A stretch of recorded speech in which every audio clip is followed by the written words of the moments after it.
initiate practical steps to further reinforce political dialogue and contacts on different avenues to grow mutually beneficial partnership in trade, economy, humanitarian spheres, and other spheres. There will be an exchange of opinions on topics of international and regional agenda of mutual interest with an aim to have a more effective coordination at the UN and other multilateral organizations. Now on to the relevant international agenda situation in Persian Gulf area. I would like to comment due to a large amount of questions that we are receiving.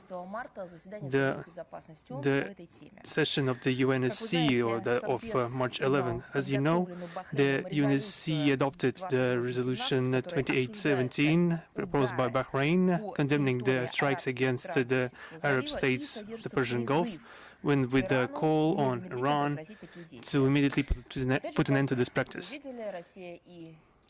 Russia and China have abstained from voting on this resolution as we disagree with the very concept of document which has been prepared in total separation to the true reason of escalation in the region. We have an impression that Iran is just voluntarily, on their own accord, from their own malicious intent, started to attack sites and facilities in other countries.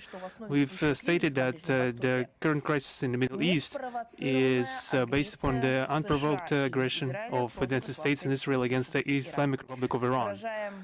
We would like to express our deep dissatisfaction with the harmonization of this resolution. Its authors from Bahrain didn't want to accept any proposition, either from Russia or from China, regarding the balance of the text. Russia, with the support of Chinese partners, proposed that the UNSC adopt an alternative draft of this resolution intended to put an end to this escalation, for de-escalation, without striking against civilian infrastructure, without putting blame on anyone. So such an unbiased decision of the UNSC would be, in our opinion, acceptable to all members of the UNSC. However, only China, Pakistan, and Somalia voted in favor. The United States and Latvia and other countries voted against, and other countries were abstained, despite having no objections to the text of the document. It turns out that they are not interested in putting an end to the current confrontation in the Middle East, or at least we have an impression that despite the result of this vote at the UNSC on the 11th of March, we think it necessary to reiterate the right of the Islamic Republic of Iran to self-defense according to the Article 51 of the UN Charter. We consider it unacceptable to strike against civilian infrastructure and targets in the neighboring Arab states or in Iran or anywhere. We call on the United States and Israel to stop this aggression and return to the table of negotiations. It's important for every participant of the current standoff in the Middle East, including our Arabic partners, to exercise restraint, avoid double standards, and return to the efforts to put an end to this confrontation on the principle of good neighborliness. Russia will continue to take steps to have a speediest end to this confrontation in the Middle East and to resolve all disputes through peaceful means, and we intend to promote our concept of common and indivisible security in the Persian Gulf, which will allow to take into consideration of all countries of the region. Now, on the humanitarian situation in the Middle East, we estimate it as at least quite difficult. The number of victims of an illegal attack of Washington and Tel Aviv against the peaceful population of Iran is in the thousands right now. Contrary to the attempts to silence and justify the aggression, the world community is finding out more and more information and officially confirmed and provided to those who watch the situation in regards to the barbaric bombardments of for example, the elementary school in the Minab and a university in Tehran, namely the Payam Nur University, and many other targets, also in relation to our country, which I'll be talking about later. Civil infrastructure has been destroyed, foreign diplomatic and consular missions in Iran are also being targeted. As we already said, that in Isfahan, The facilities of the Consulate General of Russia were also damaged during a missile strike as a collateral damage. In the very city of Isfahan, famous for its architectural masterpieces, unique sites of UNESCO World Heritage have been damaged, situated in the very center of the city. Historical monuments in the Iranian capital were also bombed, and the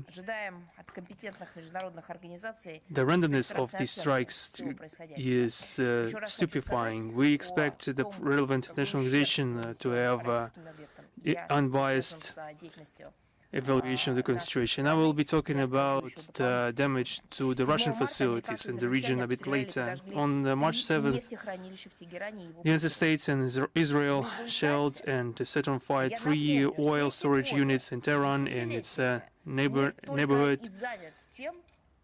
In the last decades, we've been discussing the environmental agenda, and as a result of these strikes, a huge number of CO2 and sulfur and nitrogen have been released as a result of these strikes. The oil got into the city sewers and was spread all over the city. There were acid rains. Millions of citizens found themselves in a toxic environment. And those chemicals and their influence to the air quality, to the water, elementary physics, flora and fauna will have a long-term negative impact. And this is all for the sake of the, as I quoted, the liberation operation and liberation of the Iranian people and its liberation and prosperity. Due to the destruction of numerous hospitals, first aid stations, and a huge number of wounded, including women and children, the Iranian side addressed the friendly states, including Russia, with a request to provide medicine, and according to the medical supplies were dispatched, and we'll be informing you on the results of this through the relevant channels. So we are gravely concerned about the uncontrolled growth of this conflict. The military excursion of the United States and Israel led to the destabilization of the entire Middle Eastern region, and the conflict led to the impact on the territory of many Arab states of the Persian Gulf, and the harsh humanitarian consequences for the countries of the region that are friendly to us and the peaceful population. Now we need to put an end to this humanitarian and now environmental, radiological disaster threatening the entire region, and we need to return to the search for diplomatic solutions. Now, as I said, now on some additional comments on the destruction of House of Russian culture in Lebanon. On March 8th, as the Israeli strike on the city of Nabati in Lebanon resulted in destruction of the building of the House of Russian culture. Unfortunately, this is not the first case of attacks against the Russian humanitarian presence in the Middle East. Let's remember the cases from history. In 1973, namely on October 10th, the direct hit of Israeli bombs and missiles resulted in destruction of the Soviet Cultural Center in Damascus. The airstrike resulted in the death of recently arrived curator of Russian language courses Alexandra Kalinicheva and a member of the Syrian staff Mohammed Amin. This now, fortunately, there have been no victims. The director of the center, Asadea, and all the staff of the house are safe and sound. And I would like to point out that strike was not provoked. It was unprovoked. There was no military activity within the building or around it, or any type of activity that could be perceived as a military one or close to it. The House of Russian Culture in the town of Nabatieh was founded in 2004 by the Assembly of the Russian Lebanon Business Circles. The Asadea and Lilia Volchenko are presiding over the organization. The facility included Russian language courses, arts classes, dance classes, and a sports school. Which of these components would be perceived as a threat right now. Because the House of Russian Culture participated actively in cultural, patriotic, and humanitarian programs of Россотрудничества in Lebanon. There have been many joint events both in Nabatea and on the platform of Россотрудничества in Beirut. In 2023-2024, in cooperation with the mission of Россотрудничества in Lebanon, there have been many important events organized in the House of Russian Culture intended to develop bilateral ties in the area of education and culture. For example, the patriotic manifestations dedicated to the Victory Day, the Day of Liberation of Lebanon, special events in support of the special military operation, roundtables to combat Russophobia, and many other events. During the escalation of the Israeli-Lebanon conflict in 2024, the building was damaged, and the work to repair the building have just ended in November 2025, and children's classes were resumed in the building for little children. And with the start of a new spool of confrontation, the house was closed. And on March 8th, 2026, the facility of the Russian house, occupying one floor of a residential building, was completely destroyed. The personnel of the Россотрудничество mission in Lebanon or Russian house in Beirut are always ready to help. As was in October 2024, they are helping the Lebanese citizens who have suffered from the Israeli aggression. And the Russian house in Beirut once again reorients its work to conduct humanitarian actions. They are fundraisers to collect humanitarian aid. They are working with refugees in their displacement points. They are helping psychologically to kids and parents. They are attracting volunteers to work in community kitchens. There are blood donations also conducted, and to maintain resilience and prevent panic, the mission in Beirut continues their education activity, and some classes have been transferred to online format due to the current events. And now I would like to point everyone's attention that yesterday, in the second half of the day, we published at our portal and in our account in social media detailed information with reference to Ministry of Transport, Rosaviation, and our friendly agencies regarding the aid in returning the Russian citizens from the areas of conflicts. I will not repeat them right now, but still there are some recommendations not to visit several countries of the region.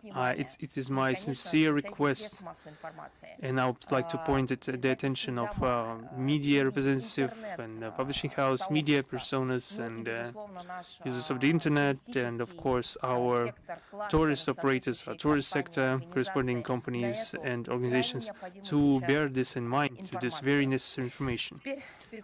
Now on to the situation in Ukraine, and I would like to start with the date that is upcoming, the 16th of March of 2016.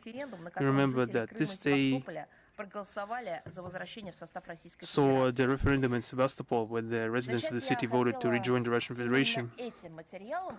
I would like to start with this very material because the Kiev regime, we are seeing from them threats and abuses directed against Crimean residents.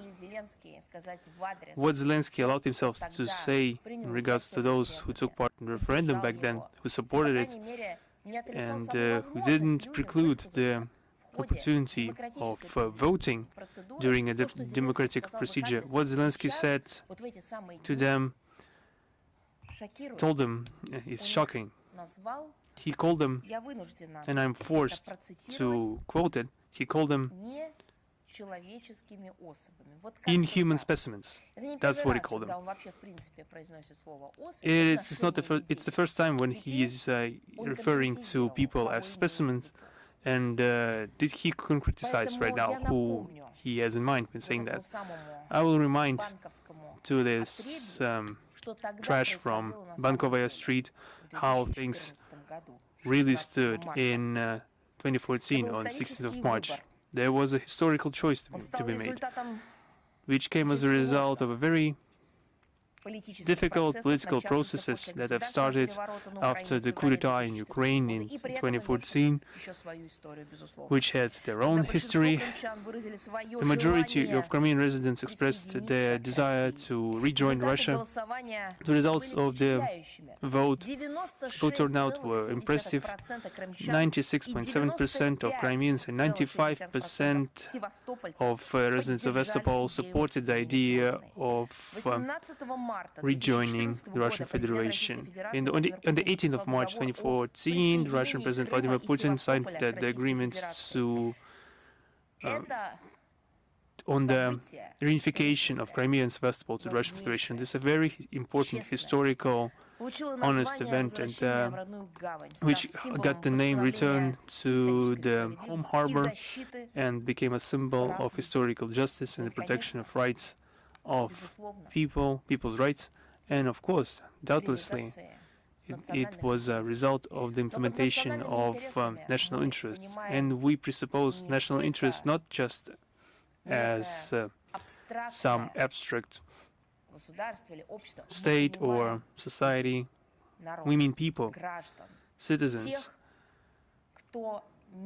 those who did not separate themselves from the homeland that they considered as truly dear and near to them, their safe harbor, who didn't separate themselves from those they were forcibly separated from their big family. In the recent 12 years, Crimea changed a lot.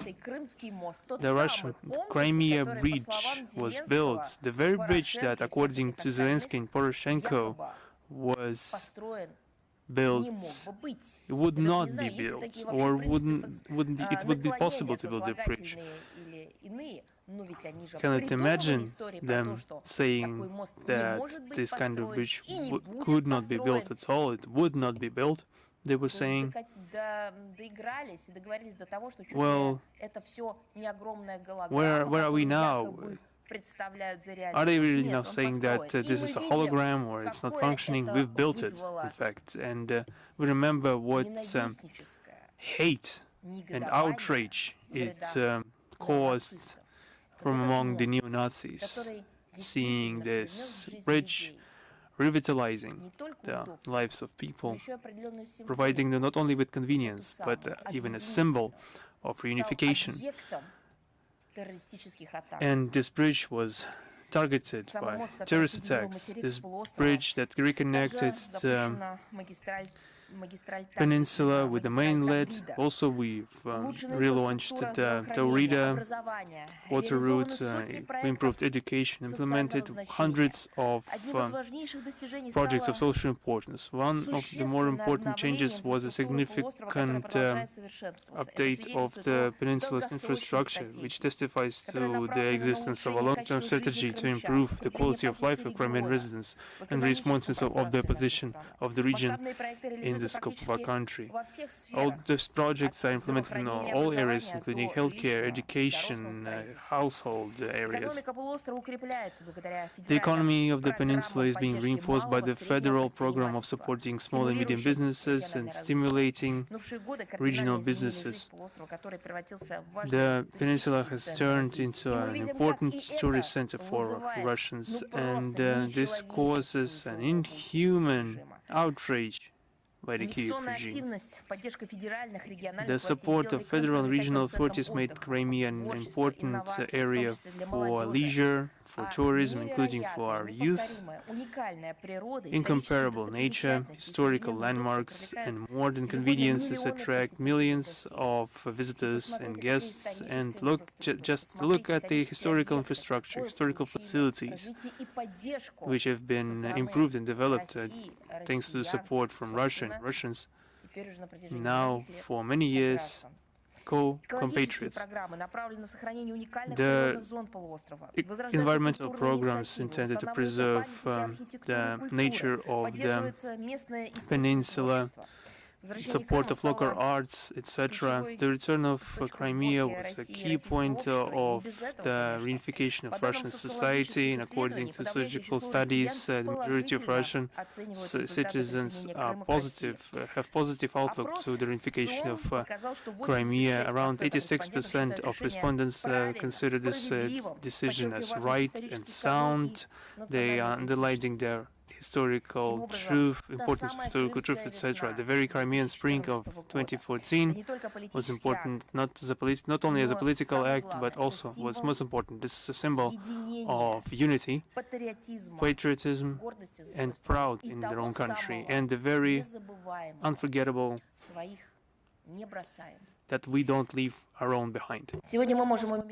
Today we can confidently say that Crimea has occupied a dignified place among Russia's region, and it is a source of joy for its residents in this case. Yes, there are many challenges in different spheres. We see that outrage, a lot of outrage, hatred,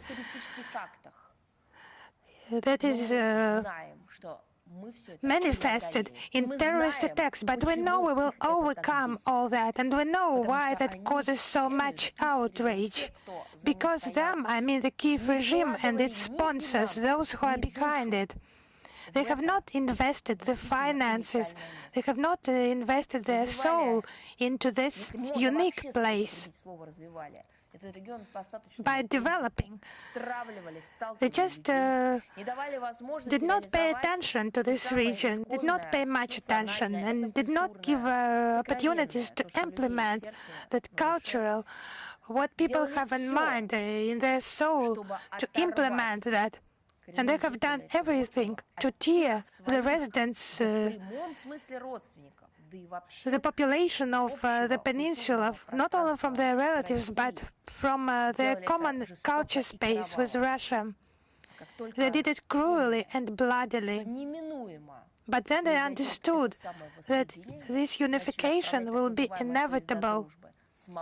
And they started to send so-called trains of friendship with fighters, armed fighters, in order to make sacrifices, to cause bloodshed, and not to allow what has happened. Because now they're angry, incredibly angry, because for all those years it has been fantastic, despite any challenges. It pursues its way, together with Russia, together with all its people. Yes, I would highlight once again. Now, Crimea has occupied a dignified place among the regions of Russia. It brings joy to its residents and to its guests.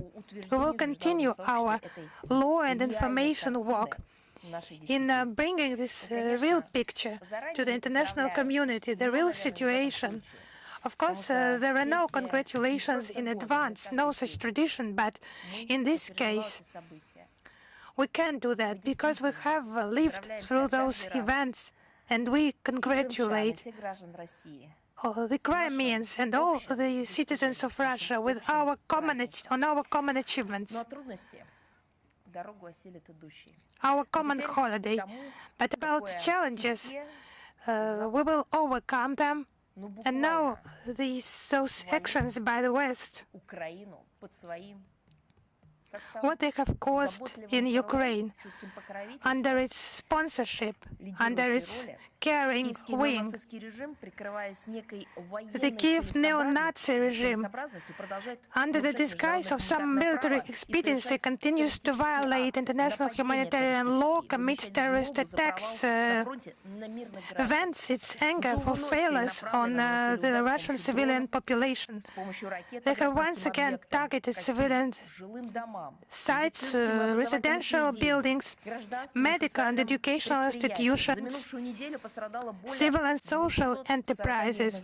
Over the past week, more than 240 civilians have suffered, including 13 children. 31 people have been killed. Here I would cite some facts of the Bandera regime's crimes in specific regions that demonstrate the clear intent to escalate the conflict by Bankova.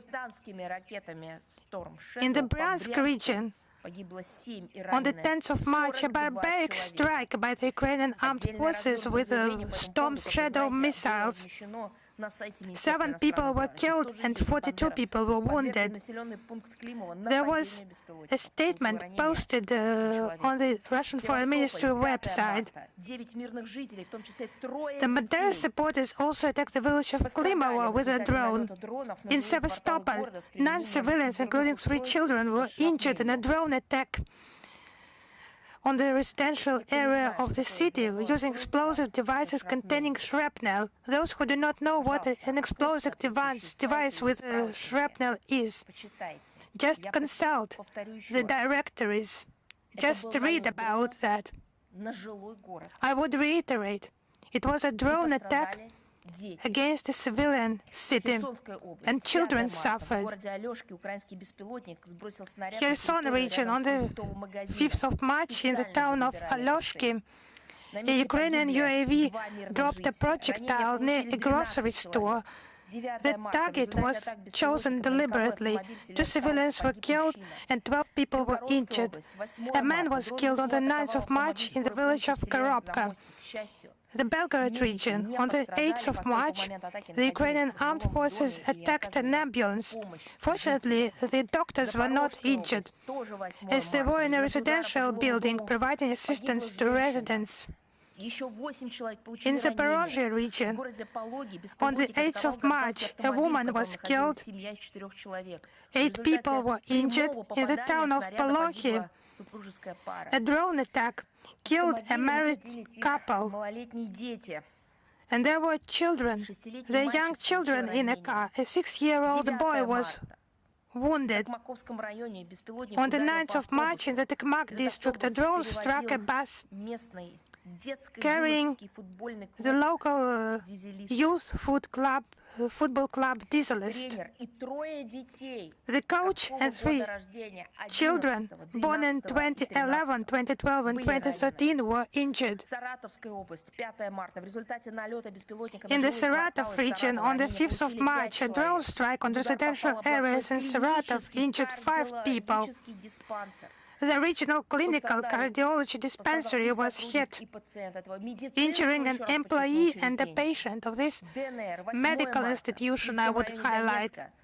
In the Donetsk People's Republic, on the 8th of March, in the Kievsky district of Donetsk, a targeted shelling was conducted at the Children's Clinical Hospital number 1 and adjacent residential buildings. The hospital, restored just a month earlier, was destroyed. 4 people were killed, including 1 child. 12 people were wounded, including 1 teenager. The strike was carried out by French Scalp cruise missiles, just imagine. On the same day, on the 8th of March, a drone attack in the village of Gornyak killed 1 child and 3 adults. So, how did they target how did they choose the targets by the Kiev regime? On that very day, the 8th of March, those Banderites and those Westerners supporting them, they have committed terrorist attacks against civilians. And who did they devote those crimes to? That holiday.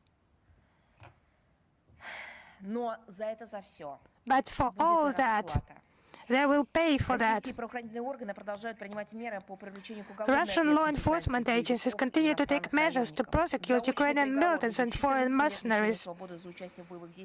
A sentence in absentia was for Georgian citizen Beka Basilaya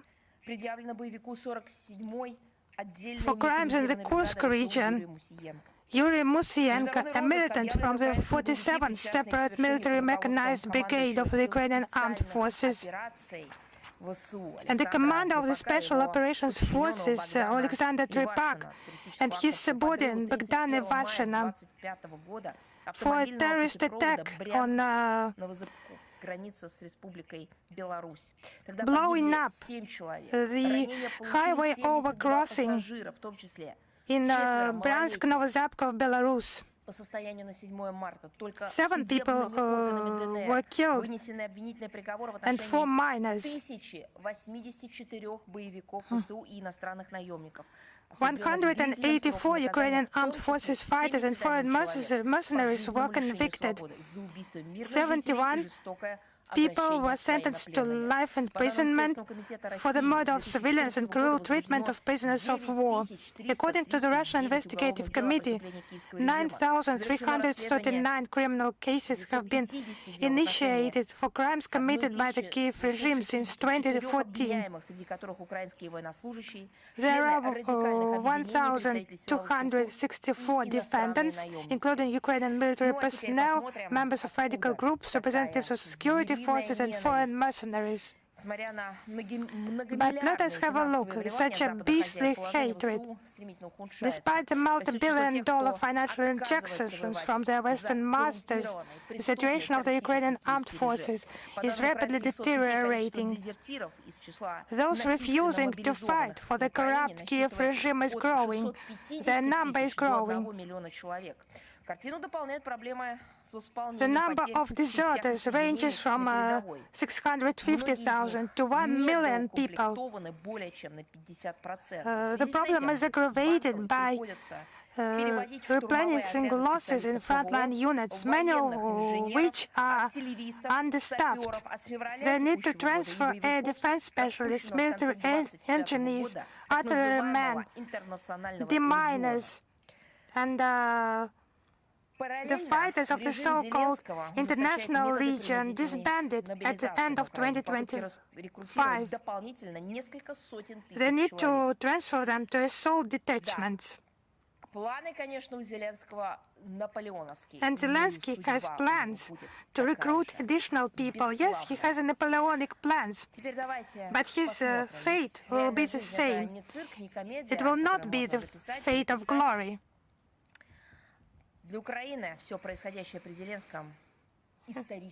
For Ukraine, everything that is happening it's a tremendous tragedy. The people catches they have gangster-like methods, setting ambushes in government buildings, shopping malls, courtyards, entries to buildings, apartment buildings. People are pulled right out of their apartments, dragged across the ground. But where are they dragged to? To certain death, not to protect the motherland, but for slaughter. They know that those tasks for which the Kiev regime gets money from the West are simple tasks. War until the last Ukrainian by the Kiev regime, and the use of Western assistance, so-called Western assistance. Now I would like to deal more in detail on this Ukrainian mobilization. Since February the 1st, Ukraine effectively discontinues the fast-track mechanism for conscripts. The old lengthy approval process with the Ministry of Defense has been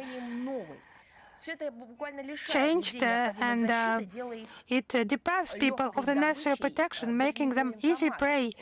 Not for recruitment officers, they cannot be called that way, no longer in Ukraine. It's some people eating, people catching cells. But what was surprising for me personally, I could not imagine anything like that. We see many pictures, we see many images, we talk about that a lot, but now listen. In Ukraine, this mobilization, so-called mobilization,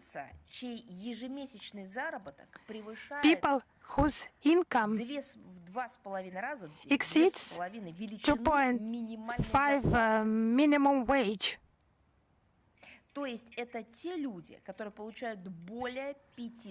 So these are people who earn more than $500. So people whose income exceeds in 2.5 the minimum wage. So those people who earn more than $500. It's just difficult to perceive. It seems like a simple phrase. But not only the heart, but the mind refuses to perceive this as some adequate information. Yes, it could be a fantasy, yes. It could be some invention, yes.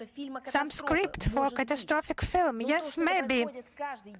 But that's happening every day in the country that has chosen the democratic, as they have said, way of development in the 90s and allegedly decided to speed up on the track in 2000. Just it's impossible to imagine that. Because the salary, rich or poor, they are included into the list, the register as critically important workers. So if you earn a little bit more, you are a critically important worker. You receive, you are exempted in Ukraine. But those who earn less, who do not receive this income financially, financial figures, they need to fight for what? For the corrupt Zelensky and for the geopolitical interests of those who participate in those corrupt stories by Zelensky. Actually, I could not imagine that. In the 21st century, there are many human rights norms, and the global masterpieces of literature and cinema are available literally for everyone, also on the internet. When the world, the new generation, everyone, they have an opportunity on specific historical examples to know what is good and what is bad. When it cannot be concealed, it's available. Such thing has been committed in the center of Europe.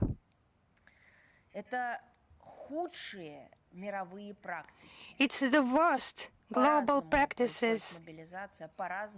Yes, mobilization is conducted differently, different grounds, different categories. Historically, we have different examples, but in the 21st century, for the mobilization to be conducted as it is now conducted in Ukraine, those who are richer, they are exempted, and those who are poor, they are sent into this slaughter. Just try to find some similar things.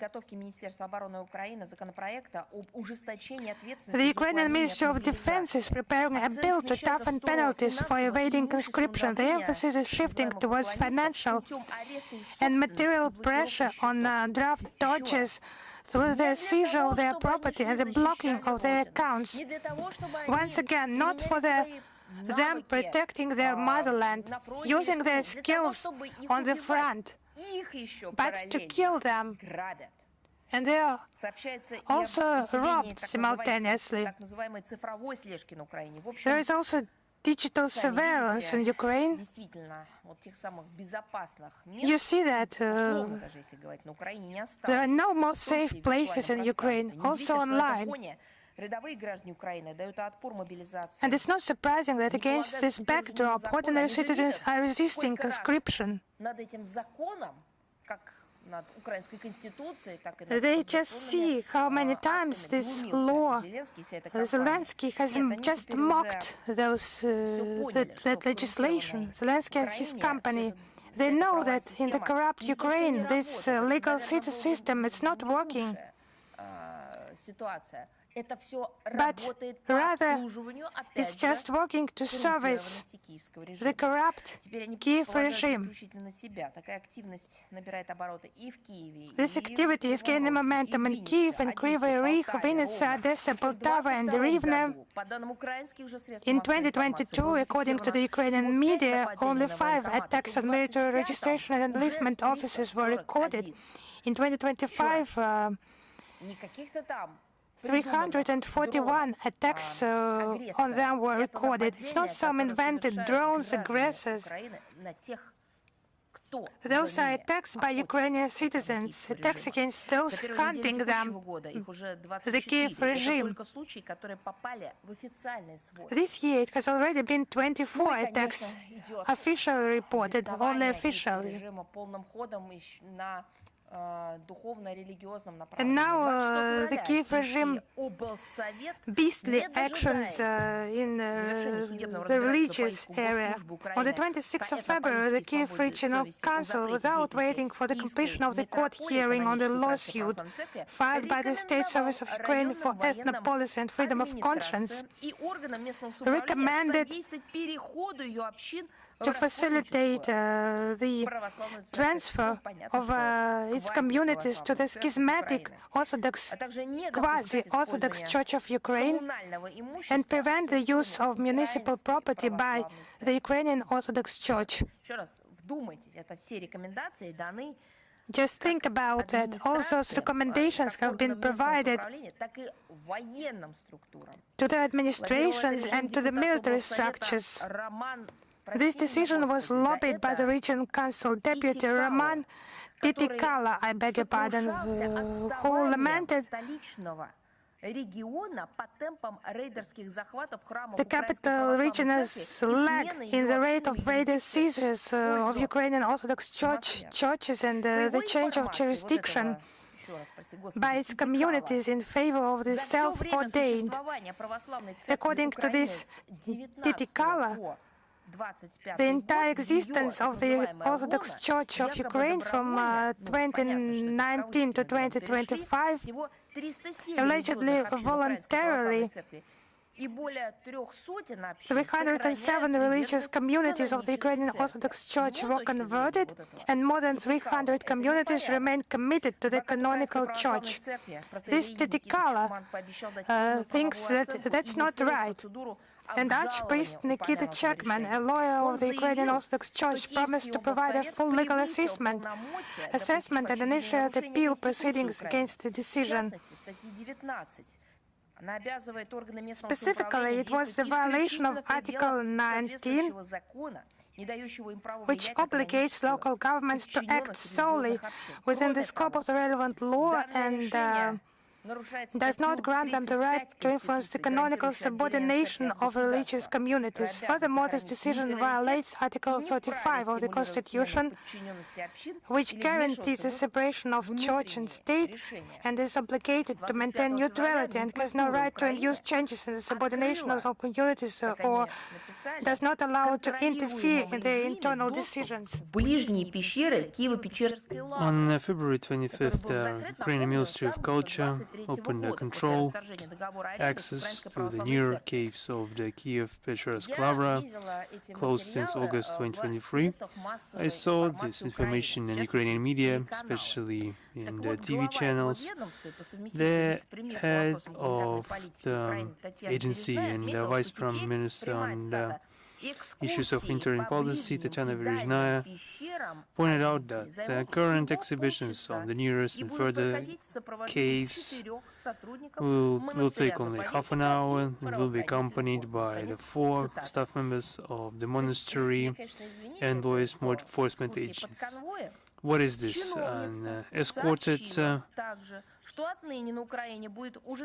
exhibition? Madam Berezhnaya also mentioned that from now on, the regime of so-called spiritual independence will be strengthened. Just think about it. This spiritual independence regime will only be strengthened from now on. And this surpasses Orwell, all those fiction writers. This is something that neither none of any film directors or writers from the utopian and anti-utopian could predict. Only Mikhail Bulgakov could predict something like this. He found some metaphors similar to what's going on right now there. But this was more about differences between the reality and fiction in his works. Now we see the true fiction come to life in Ukraine with the strengthening, aggravating of the regime of spiritual independence. She didn't clarify what that means. However, there is no doubt that the Zelensky regime will try to continue to root out the canonical orthodoxy. The head of the Orthodox Church of Ukraine, Metropolitan Epiphanius, or Sergei Dumenko, conducting his exhibition The Caves, for Tatiana Berezhnaya, who admitted never having visited it before, talked about the measures taking in this holy site. What did they exactly do, you might imagine? They actually were proud about Ukrainifying the site. All the signs and tablets in the Church Slavic language were replaced by the same tablets in Ukrainian. What to say about them? If they translated Gogol from Russian to Ukrainian, this only continues in the same vein in the being separating themselves from the Russian culture and Russian language. If they wanted to replace the signs from the Slavic Church language into Ukrainian, it's their business.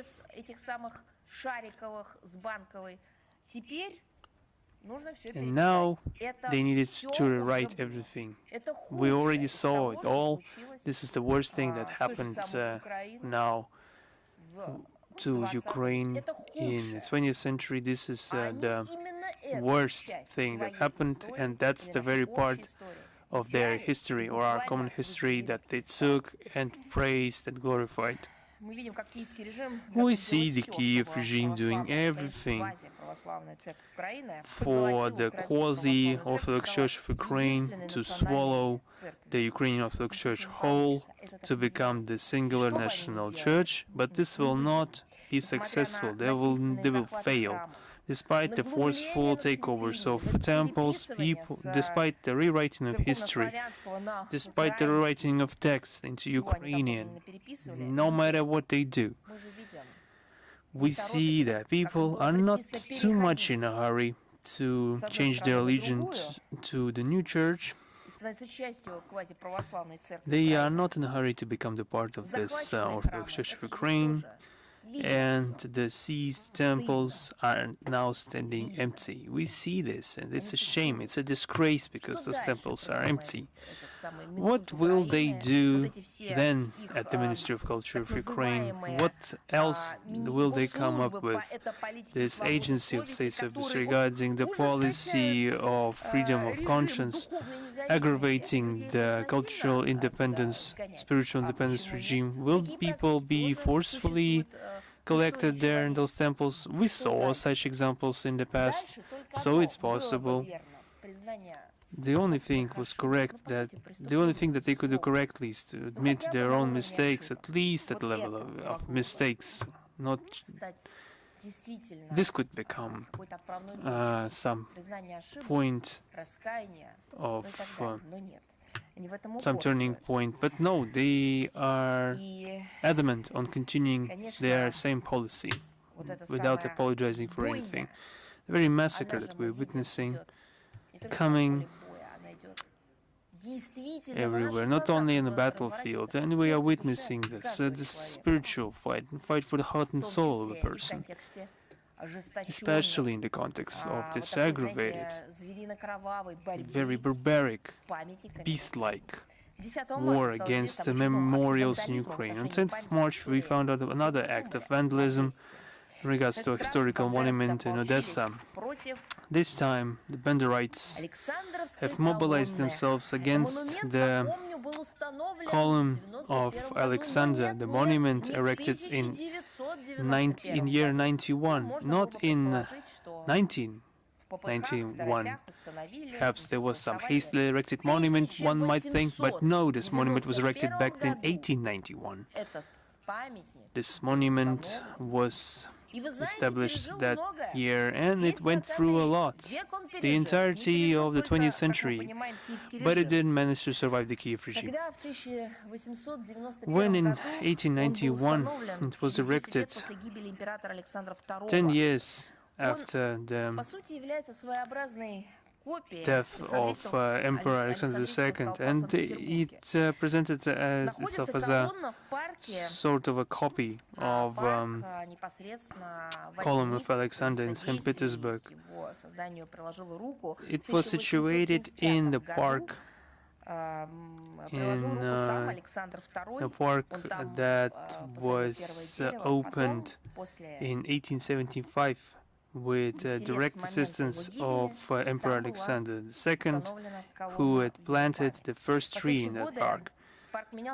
In the following years, this park changed its name, lost and found new symbols. However, the monument, namely the column, was one of the main sites of the park and the entire city. According to the official version of events, some vandals armed with sledgehammers broke the tablets and tore away the imperial coat of arms of Odessa, because it had a Russian two-headed eagle and the crown of the Russian Empire on it. They also posted it into a social network with the phrase, "Odessa continues to rid itself of everything imperial and Russian. We expect a full-fledged demolition conducted by the State Council." Can you even imagine how the city of Odessa, which was founded not only during the Russian Empire, but also by a Russian emperor, namely the Empress Catherine the Great. Can you imagine the city having to rid itself from all the imperial and Russian heritage? Should it just eliminate itself, demolish itself? Maybe those neo-Banderites, after that, neo-Banderites will be satisfied without leaving a single stone in the city. What else should they demolish? Conscience. As we understand, there's no conscience left. According to police information, there were 5 vandals, and they did their deed, and at 3 o'clock in the morning, so during the martial law,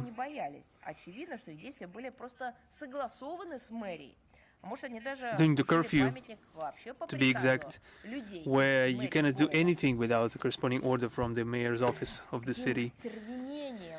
And just imagine the drive that these neo-Nazi gang of Ukrainians were trying to destroy the monument of their own people, their own culture. One can hardly identify them as their own people, take into consideration that they are destroying his heritage. However, that's what they claim, network that they are living in one space with their compatriots. This testifies to the imminent collapse of the Kiev regime. The same things were conducted in the Third Reich.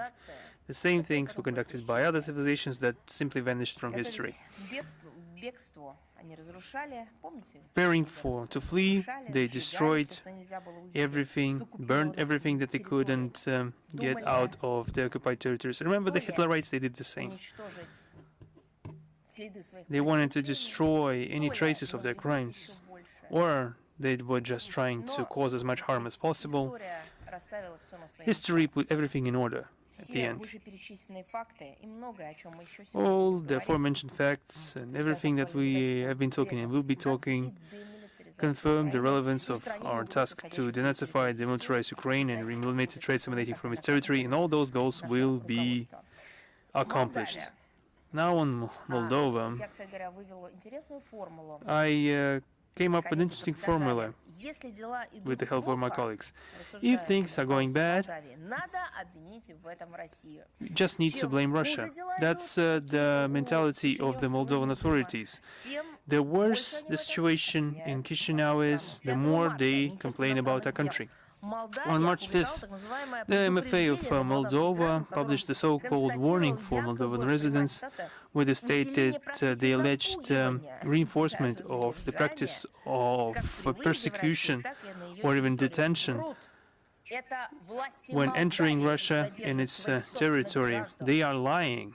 It's in the territory of Moldova where those things are happening. Evgenia Gotsul is an example of that. You don't even think about the non-existent threats. It's the authorities in Chisinau that you need to be worried about. They are reinforcing the practices of threats, scare tactics and detention. Other countries are doing that, not Russia. Maya Sandu's regime is doing that. They are, of course, no proof, because they have none. Only verbal statements where they say that in Russia there's nothing to gain, you shouldn't go there, just don't ask why, just believe us.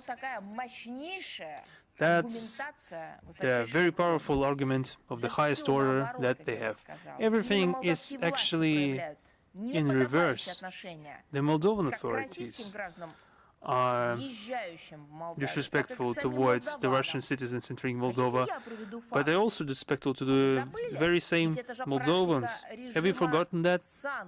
That's the Sandu regime practice, not to let the Moldovan citizens to leave their country, and then to obstruct people trying to enter, even their own citizens.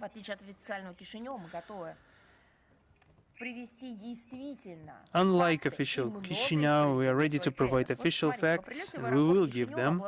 Upon arrival to the Chisinau airports, the holders of Russian passports are regularly subjected to degrading search and checking, and there are some cases of extremely long waiting times in transit zone without any conveniences provided, any opportunity to contact the outside world. When departing from Chisinau, there are some artificial delays of search procedures, causing the passengers to be late for boarding, and the consular support is impossible because the employees of the Russian embassy in Chisinau are not allowed to visit the detainees. In any case, we see that we had to recommend the Russian citizens to consider this and to abstain, if possible, from visiting the Republic of Moldova. The Chisinau is doing everything in their power to hamper the teaching and the use of Russian language in the country. I would like to remind everyone that 80% of residents of Moldova speak Russian. They've also elaborated the different mechanisms to limit the participation of Moldovan teachers in different educational programs in Russia. They're also working on the question of withdrawing the recognition of degrees for the spread of the Russian propaganda. And they still have the goal to accuse us of imperialism. We see continued attempts of Chisinau to rewrite the historical memory of Moldovans, to cultivate a negative attitude towards Russia, to demonize the Soviet past of the Republic. On the 6th of March, the Ministry of Education of Moldova declared a competition of movies for college students on the key events of the history of the 20th century of Moldova. Among the topics they've declared are deportations organized by the Russian totalitarian, by the Soviet totalitarian regime, and the deliberate starvation in the Moldova SSR. This is a guilty conscience, some goal they have to educate their own children in complete ignorance of history, complete ignorance of the facts, how people went hungry, where they were hungry, and what was the reason for that, what this was caused by. This is heinous. They are following the footsteps of Ukraine and Baltic states, and they are trying to convince the public that in the period of 1945 to 1990, the Soviet authorities sent alcoholics and criminals to work in Moldova. That's the ideological tenets that they're currently promoting. Turns out that the antisocial elements turned Moldova into a prosperous republic. That's what it was, which lived for decades on the foundation that they've created. And we will be providing the corresponding link in the text of our briefing. Everything I've just mentioned is pondering on surreal, and it's an attempt to escape an easy truth, into some artificial world where Russia is to blame for everything. You can't do that, and you will fail in doing that, and they will not be able to turn the Moldovan citizens into ruthless society. We saw everything happening before in similar circumstances. Moldovan people are people with their proud historical memory, their own culture, their own traditions, with a deep affection for their homeland, knowing its history. And the current breakdown of the economy, social and education spheres is the result of the actions of Maria Sandu and her sponsors from Brussels, and they are the only ones to blame and to be accountable for the current state of affairs. And we've just mentioned the lawlessness of the Kiev regime in regards to the religion in the country, and we talk every week about the facts provided to the public organizations in the United States and through our embassies and through our cleargy. And there have been incredible amounts of data provided by us. You can't even name a briefing that we have in recent times where we haven't touched upon this topic, and all those briefings have been interpreted into English, mind you. And against this backdrop, we see a report in regards to the Commission of the United States Commission on the Freedom of Religion in 2025. This is a report on how people are comfortable and convenient in exercising their religious sentiments, and they have an opportunity to exercise their religion, or how there are obstacles and who is giving those obstacles. So you would say maybe the situation in Ukraine was not topic number one, because Americans, they primarily think about themselves, about their own actions, and the majority of people maybe will have the understanding or feeling that this report by the U.S. Commission on International Religious Freedom could begin this year with one phrase that the United States themselves right now, these days, these weeks, violate the rights of the believers, in particular Muslims, by their attacks, their bombings. During the holy month of Ramadan, holy for Muslims. And as I have mentioned earlier at the beginning, they do not notice their own violations of the believers' rights by attacking the sovereign states in the month of Ramadan, and they have not noticed the Kiev regime being subordinate to the West, to the United States of America, just violating the rights of believers, literally harassing, destroying the Orthodox religion. So this report was released on the 4th of March. It's an annual report. And this is the so-called blacklist from the last year's blacklist. Russia was transferred to it, who was there as, quotation, a country of particular concern. So just imagine, we have so many religions, global religions, confessions. They make statements on Russian TV, in media outlets. They have their websites, social networks, international conferences. They have their events in their professional areas, educational, scientific, traditional events. They hold meetings. They are regularly received by authorities, representatives, executive authorities, primarily the president, executive authorities, legislative authorities, and so on. But not a single time during the last 20 years, they have not mentioned any global or issues that could not be resolved that are connected with religions.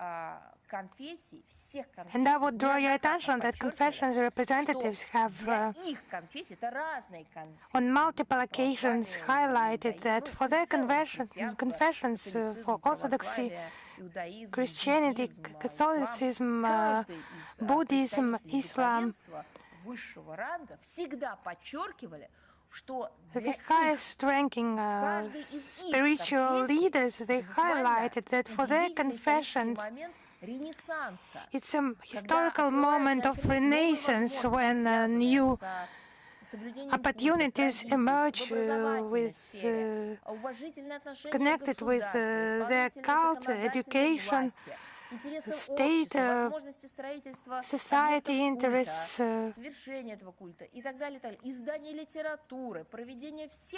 opportunities for preaching, publishing literature, holding seminars and conferences. They all highlight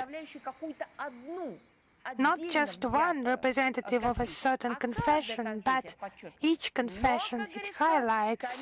But, so to say, the Commission, the U.S. Commission on International Religious Freedom, it's more competent here, and Russia is a country of particular concern, according to them. So here the proposal is not original. Just imagine to impose what in relation to Russia? Yes, you're right, to impose sanctions against a number of Russian agencies and officials and confessions. Our confessions did not mention, not once, that they have any problems, but from America it's they can see it better.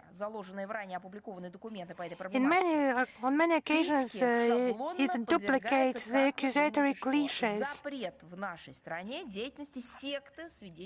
It's about the ban on the Jehovah's Witnesses sect in our country. Other extremist structures like Hizb at-Tahrir al-Islami. There are also insinuations regarding the cause of the special military operation. Yes, that was also included into that report of the Commission on International Religious Freedom. But they claim to be objective. So they ignore the problem of blatant persecution of the canonical Ukrainian Orthodox Church by the Kiev regime. So according to them, this problem does not exist. So in this context, the meetings were held on the Capitol in November and December 2025 between several legislators and U.S. Christian organizations. Not a word has been said, nothing of the kind. So they just continue to peddle human rights narratives, to create additional tools to interfere in the internal affairs of foreign states, perhaps to justify their own existence. Those assessments are predictable, that division between good and bad countries, depending on whether they follow Washington's lead or pursue their independent policies. So where is this Washington lead? So the number of penalized countries as well as the set of typical complaints against them, that can be predicted in advance. And the aforementioned report confirms that. The situation with tankers, I would like to draw attention to two of them. On the 1st of March, Belgian authorities announced in the media the detention of the Guinean-flagged tanker Aethera in Belgium's exclusive economic zone, and one of the crew members is a Russian citizen. A judicial administrative investigation is currently underway, and none of the crew members have been arrested or detained. The crew remains on board and performs its official duties.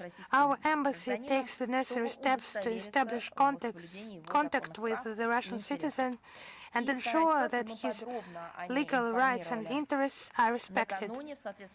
The second situation, we have mentioned it before in the comment, on the 3rd of March at 4 a.m. local time.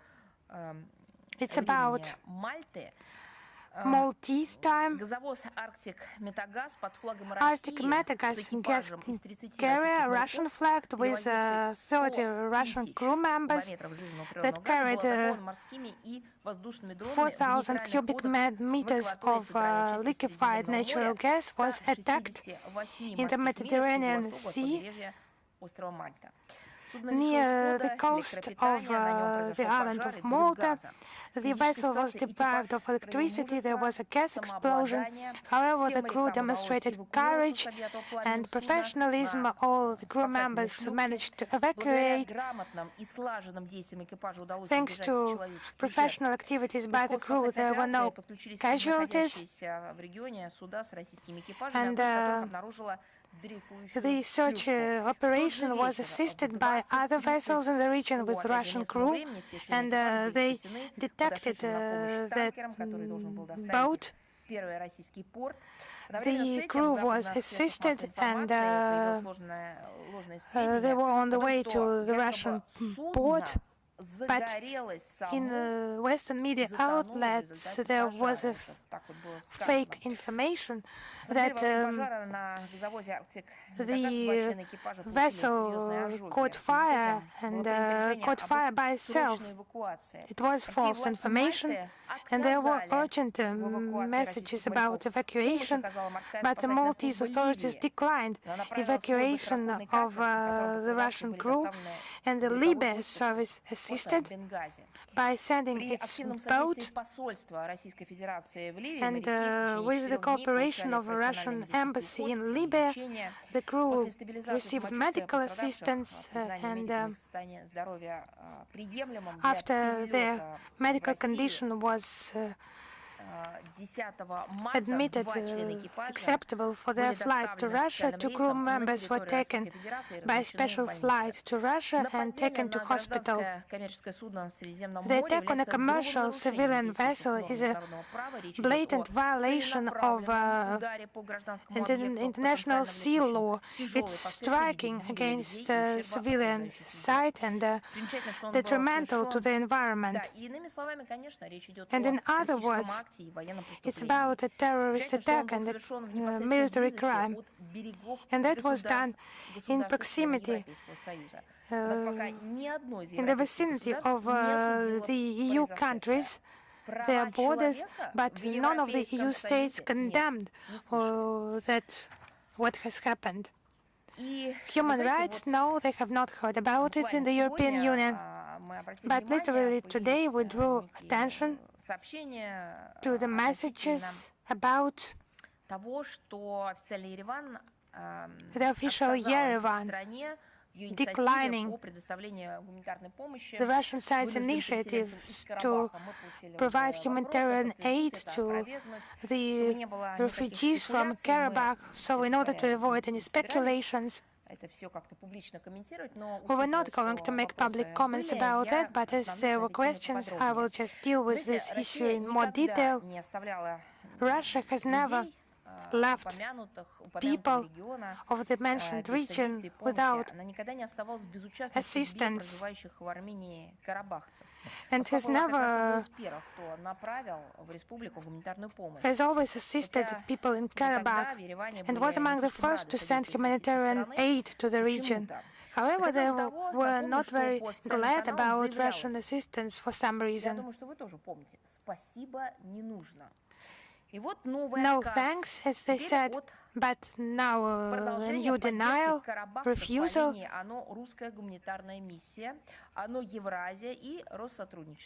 was in the area of operation of Rossотрудничество in Eurasia, Russian humanitarian mission, launched in July, based on a request by Armenian humanitarian organizations and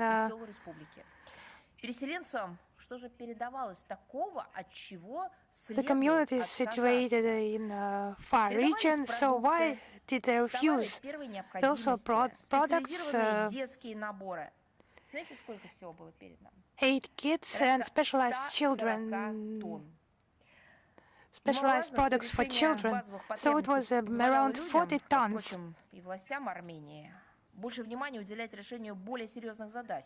So the Armenian authorities, they need to pay more attention to social tasks, living conditions, social reintegration. It's their competence, the competence scope of the local authorities, and then humanitarian assistance.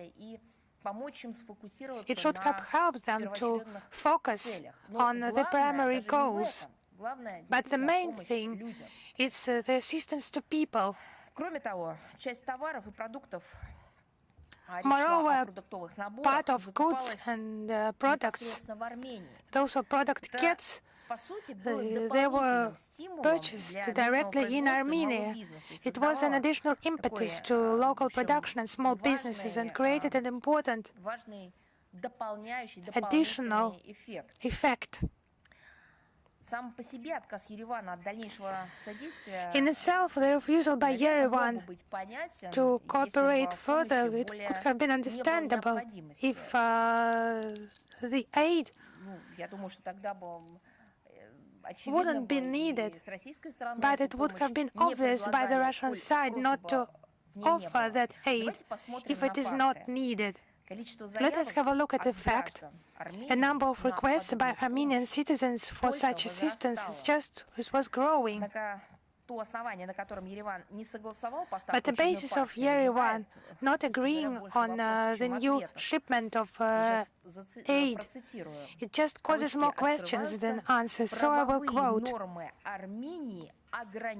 "The legal norms of Armenia limit the provision of donations and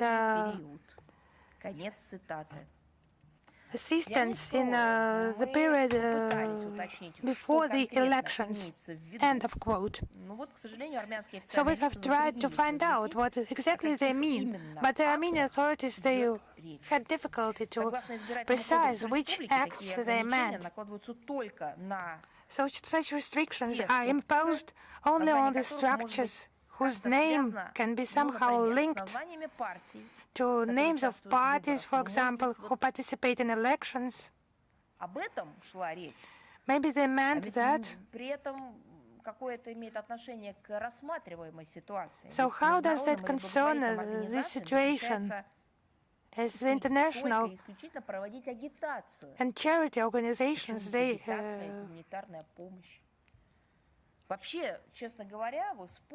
They can just participate in pre-election processes, but how is that connected?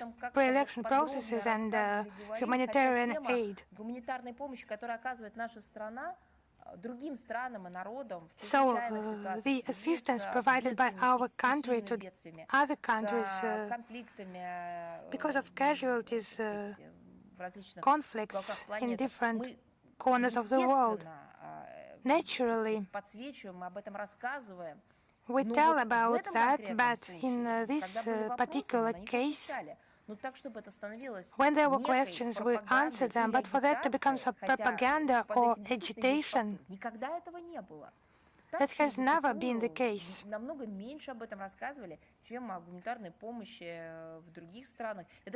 Actually, we have not mentioned that much. We mentioned humanitarian assistance to other countries. When we were asked a question, we replied, but in detail, we have not dealt with this issue. But to invent that is somehow connected, it's impossible. The refusal by Yerevan to receive this charity assistance is just pre-election wishes of the authorities to clear any mention of the Russian Federation. Who do they intend to make to cause harm? Their own citizens who are really in need and who have always received the assistance. Actually, all this situation, it causes questions. People who have received tons of this assistance and want to receive it further. What explanation will they receive? That Russia refused to provide assistance? No. Just say it as it is. They have refused themselves, but why? And just try to invent some explanation. So there were questions about to the German authorities treating our Russian compatriots and citizens. German authorities, they continue their sophisticated discrimination against Russian citizens and Russian-speaking compatriots. This discrimination, it takes different forms. Irrevocable confiscation of clothing at airports, personal belongings, cash,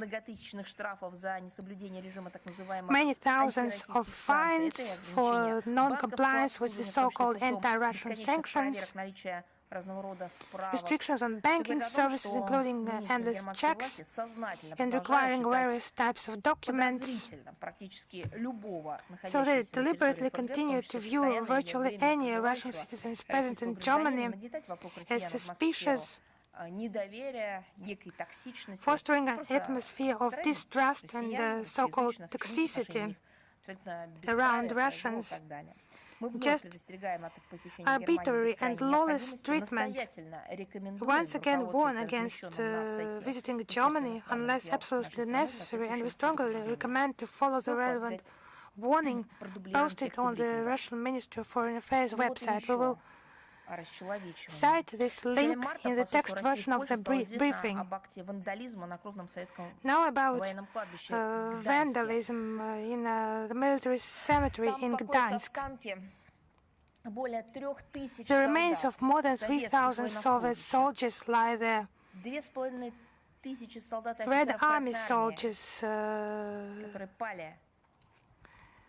2,500 officers who died fighting for the liberation, not of some abstract cities, but of that very city, Gdansk. And the central element of the memorial, an arched concrete wall with bas-reliefs and memorial plaques, it was defaced with inscriptions and symbols glorifying Ukrainian Nazis. Our foreign mission has immediately came up with a protest, an official protest, and called to prevent the corresponding events in the future. It's long known that official Warsaw does everything to remove everything connected with the history of Soviet Union and the Red Army, liberating the Polish people from the slavery and the subjugation on the part of Nazi Germany. Hundreds of murals have been demolished, and the acts of vandalism are not being punished. The events that happened are not even beyond the scope of any practices conducted by Poland regarding the lack of historical memory. This is a disgusting example of Russophobia in Poland. And this is a flagrant nationalism in Poland, and it proves the fact that those who are trying to exercise unpunished hatred towards Russians, Russophobia, are sooner than later degrading into an ordinary Nazism, insulting the memory of their ancestors. And now another important historical event. Since we are marking on the 12th of March 86th anniversary of the conclusion of the Soviet-Finnish War of 1939-1940, also known as Winter War, and this conflict was preceded by negotiations between the USSR and Finland, during which the Soviet leadership came up with proposals to sign a mutual assistance treaty and an exchange of territories, which had a strategic meaning for strategic significance to ensure the security of the Soviet Union in the conditions of the aggravating military-political situation in Europe. All those propositions of the USSR were rejected by the Finnish side, and a short but very bloody war began, which lasted 105 days, which predictably ended with the defeat of Finland. The results of the Soviet-Finnish War of 1940, including territorial concessions on the part of Helsinki, war enshrined in the Moscow Peace Treaty. They were also confirmed in the Paris Peace Agreement in 1947, concluded after the Second World War. And for a long time we had an impression that historical lessons have been learned by official Helsinki. During many decades, Finland stuck to the policy of non-alignment to military blocs and was friendly towards the Soviet Union. Then Russian Federation tried to pragmatically and beneficially to resolve practical issues of interacting with our country. However, we were forced to state that in recent times, with the arrival of new generation of Finnish politicians in Finland, we see a radical demolition of all preceding foreign policy courses, including the heritage of mutually respectful good neighborliness and coexistence with Russia. This is not some marginal idea that was ascended to political Olympus and then discarded. No, this is a new ideology. The country has joined the adversary military bloc of NATO, not only adversarial to our country, but also just an aggressive military bloc, and is also consistently growing the military expenses, which are now currently 2.5% of GDP, and they have plans to increase them further. There are also some Russophobic propaganda in the Finnish society. There's a widespread militarization of society under the slogans of increasing defensiveness. This begs a question: does the Finnish establishment realize what will be the result of this reckless policy? Obviously not. A couple of weeks ago, the European Union was desperately forbidding themselves to purchase Russian energy. And after this, what has happened in the Middle East, we saw the prices for energy resources skyrocketing. And after we mentioned it, they skyrocketed even further. And who was to blame for that, according to Europeans? Who was to blame? Who was to blame for any hardships of the population? They started to blame Russia for that. And I quote that they were trying to accuse Russia of profiteering and profiting from this situation in the world. And I would like to remind them that they have just banned themselves from buying energy from Russia by all types of sanctions. They were laughing at the heritage given to you by your EU and by the predecessors at the EU who have signed beneficial contracts regarding the shipments of energy from Russia to Central and Western Europe. And you, European officials, you were laughing at this matter. It seemed to you a laughing matter and not to investigate the Nord Stream attacks. But today, when the situation changed,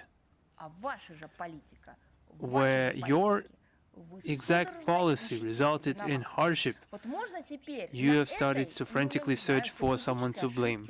This is a strategic mistake that you've conducted, and I think, personally, that is a crime of European Union officials against their own population, their own residents. Everything that's obviously not beneficial to the residents of the Western European countries, everything that countered their intrinsic national interest, everything that crosses out their innovative achievement, all this would lead to colossal expenses and to a drastic reduction in the life quality and well-being of those states, and militarization of countries. In particular, Finland never responded to the interests of the country. Peace-loving and good neighborliness responded to the interests. Countering Nazism and fascism responded to the true interests of Finland and its population alike, and not militarization. Joining aggressive blocs didn't, and this was tested by time. Why do you repeat your own mistakes from the past?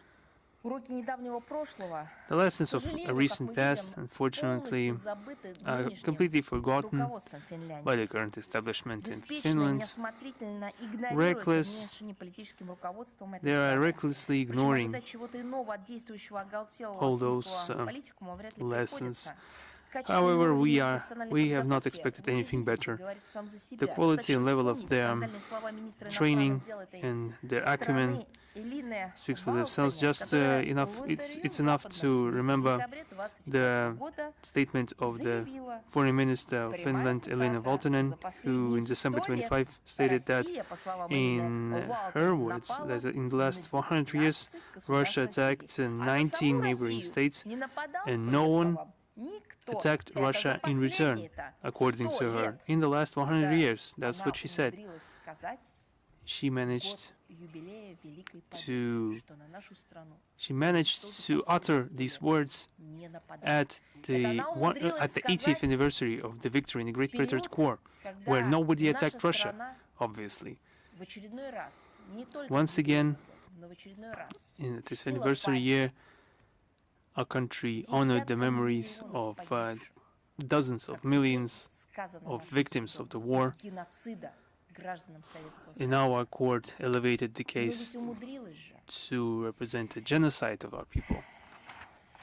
but she managed to do that nonetheless. But there are good news after all. On the 11th of March, the conference on Far East and Arctic Sustainable Development started work in Moscow. It is dedicated to the questions of development of the Arctic region and the Far East of Russia. The forum is being conducted since 2016, reuniting the authorities and the experts and the public organizations. The work of the organization includes 7 roundtables related to the sustainable exploration of this territory, the North Sea route, Northern Sea route topic, and the Atlantic Transport Corridor, and the prospects of development of energy sphere, introduction of digital technologies, digitalization of infrastructure, and the support for indigenous peoples in the Arctic. The significance of this conference is difficult to overestimate. The Far East and the Arctic are one of the most important strategic regions for our country from the standpoint of resources and transport and energy security. Development of these territories is one of the long-term priorities of Russia, and here we have an important deposit of natural resources, and we are forming new logistical routes, we are implementing large infrastructure projects, and our actions in this avenue is intended to bolster international cooperation in the area of science, transport and energy. In the framework of the plenary session that happened yesterday, it was attended by the director of the European Issues Department, senior official in the Arctic Council, Mr. Maslenikov, who made a statement regarding the international cooperation in the northern latitudes. There will be also an awarding of for the development of the Arctic, marking the achievements in that domain. We also invite all the media, including our foreign correspondents accredited in our countries and accredited with the MFA, to take part in covering this event. I'm convinced that the Arctic countries' representative will be interested in the Russian experience in exploring the North regions. As per tradition, the link for this event will be provided in a text version of the briefing. And regarding websites, we have updated or renewed the practice of preparation of weekly information bulletins. We got the idea that this is in high demand right now. We had a lot of requests to have an updated form of information bulletins. The publications will be provided in the corresponding section of our website, in the press service section of our website, and every Monday regularly the users will be able to get convenient format news in convenient format, allowing themselves to familiarize with the key materials on international topics from the official websites of the President, the Government, and Minister of Foreign Affairs of the Russian Federation. We'll be starting from every Monday, and then we'll see how it will go. Perhaps we could do it in some extended to some other day, depends on the feedback that we'll receive.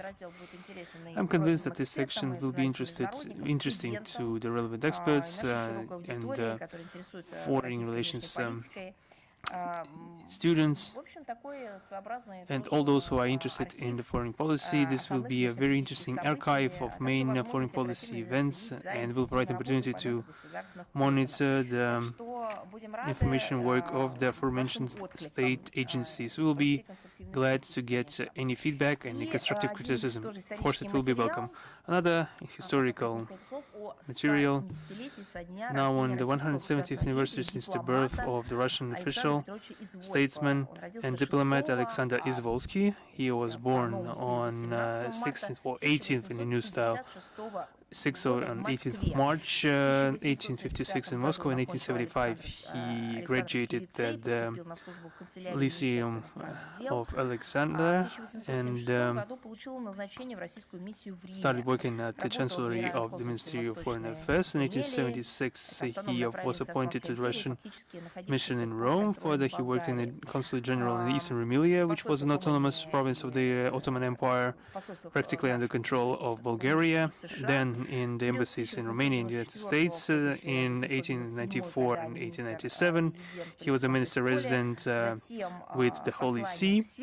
In 1897 and 1906, he was an ambassador he was an Minister Councillor in Serbia, Bavaria, Japan, and Denmark. In 1906, he was appointed as Minister of Foreign Affairs. He proposed a plan to reform the ministry, to modernize the structure, unify the conditions of diplomatic service in the central apparatus and abroad. He also proposed staff rotation and also the increase of professional level of all the employees. The main task of foreign policy, he considered it to stabilize the international situation of the country, to restore its military political potential, and the conclusion of the bilateral agreements with great powers. In his report to Nicholas II regarding his negotiations with European officials of 6 November 1907, the minister wrote the following: that the temporary weakening of international stance of Russia due to the revolutionary movements and destruction of our forces due to the Far Eastern War led to the fact that balance in Europe was threatened significantly and caused a very dangerous regrouping of states in regards to the preservation of peace. Mr. Izvolsky reached the agreements between Russia and in Great Britain, then the Russian-Japan agreements demarcating the spheres of influence in the Central Asia and the Far East, and also strived to revitalize the work of Russia in the Balkans and the change of status of Bosphorus and Dardanelles. In 1910, he continued diplomatic service as an ambassador to France. Understanding the inevitability of a war, he helped to consolidate the Entente on the eve of the First World War. In his letter to Pyotr Stolypin, he mentioned that he could honestly say that he placed Russia in a more advantageous position compared to previous times, and gave it all support beams necessary and precluded any mishaps in foreign and Middle East. We will be publishing corresponding materials related to this very important anniversary in diplomatic area. I'm ready to answer your question. Is international affairs with us today? Yes. At the start of the week, the chair of the European Commission, Madam von der Leyen, mentioned that the EU should be ready to be more decisive in demonstrating their power, because they could not rely on systems, on a rules-based system anymore in fighting threats. How would you comment on this statement? You know, I propose to have a little bit of a clarification of this quote, because the quote is extremely amusing. She said that, and I quote, that Europe should be able to project its power, so to deter, counter, and reinforce its influence. And the very EU leadership is also ignoring the fact that the EU has never in its existence been more respectable and influential than back when they were demonstrating their intent to have a peaceful development and promotion of positive agenda based on the beneficial provision of Russian energy resources according to agreements we reached with them. What now is left from this? Only trifles, there's only a little left. We see a crisis of economy, which they are also witnessing.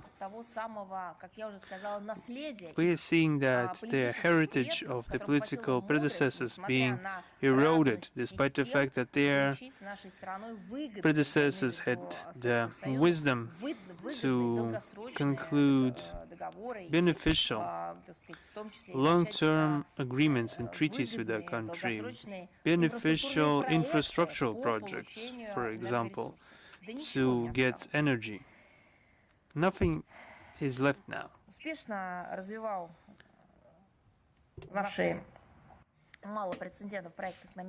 The successfully developed quite unprecedented Euro integration project that under its deathly wing has united the Western European countries that used to be at war. So what has been left from that project?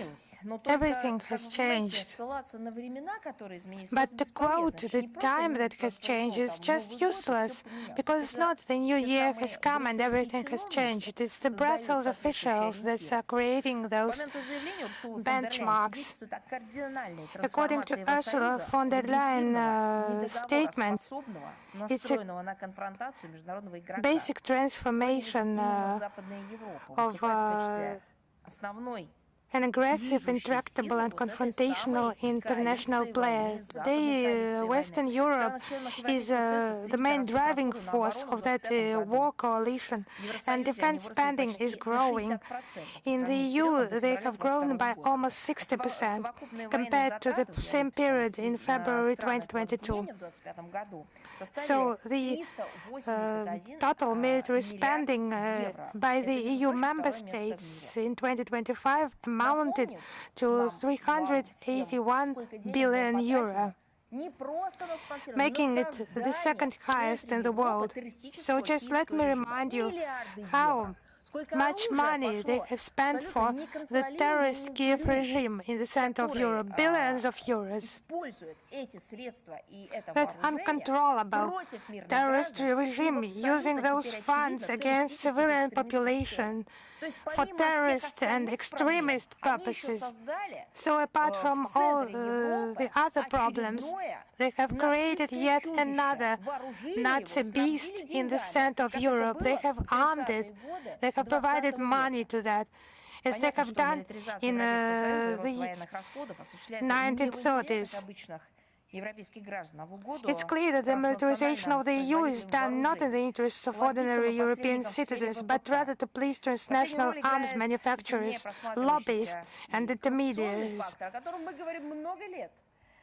So it's just visibly the corruption factor that we have mentioned for many times in the recent years. It's clear the desire to profit, and not only by political operators in Ukraine. Thank you very much. Thank you. Is Russia Today with us?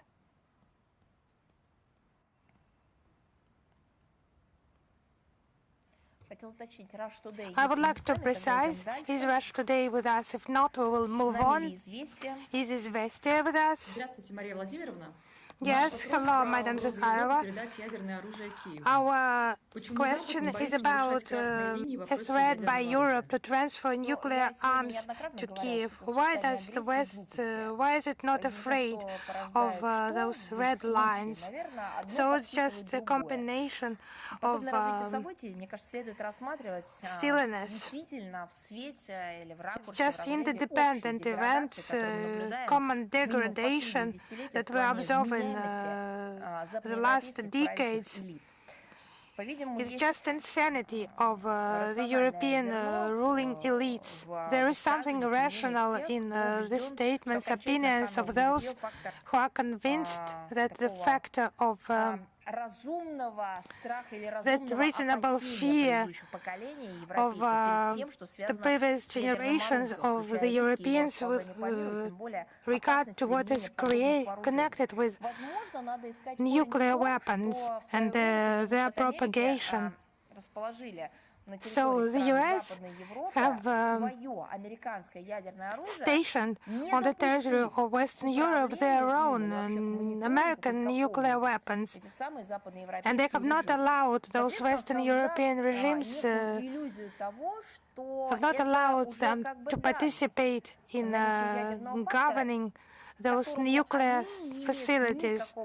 So it's the factor to which they have no relation, neither philosophically, nor legally, nor politically. So they are just hostages of that situation. And the games with the historical truth have also played their role. when those who placed the weapons on their territory and used that nuclear weapon against civilians and against sovereign countries, and by testing those nuclear bombs on living people, they just started inventing tales that those were not them, and the bombs fell on Hiroshima and Nagasaki from above. So it has been for decades, this distortion of historical truth. Although we possessed nuclear weapons, we have done that according to the international obligations. Each school child, he was educated, special relation to that issue, and he was told about the dangers of a nuclear war, the consequences that come after the use of nuclear weapons. In Western Europe, this issue became rather a field for manipulation, and they do not base on facts and historical truth. So that's where we should look for the roots. But in general, some banalization of military and nuclear problems by the European capitals, by irresponsible rhetoric, and they do not correct their responses. On Bankova, they said that they should drop nuclear bombs on Moscow, on Russians. They just kept sending money, even more money to them after that. And a lot of statements on those issues. Now the authorities in Europe, they allow for a possibility of practical implementation of destructive schemes, attempts to use nuclear weapons to achieve situational goals.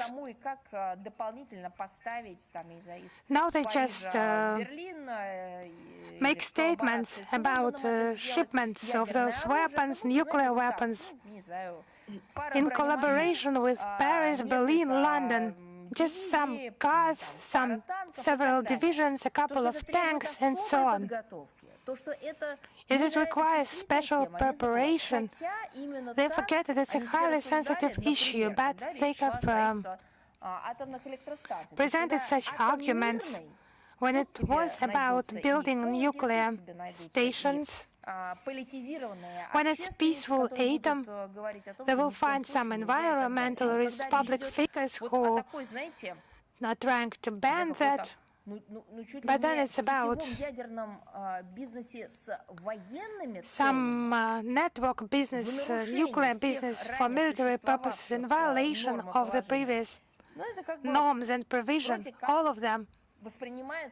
It's just perceived in Western Europe as some possible, acceptable philosophy, politology, and why not present those arguments? So this idea is about the flagrant case connected with the data unveiled by Russian special services, London and Paris, assisting Kiev in the creation of a dirty bomb and transfer of nuclear weapons. It's just mad and mad aspiration to inflict the defeat on Russia. It's just no instinct of self-preservation. But now they say that it's unacceptable transfer of nuclear weapons to Kiev. Right after the Second World War, after its end,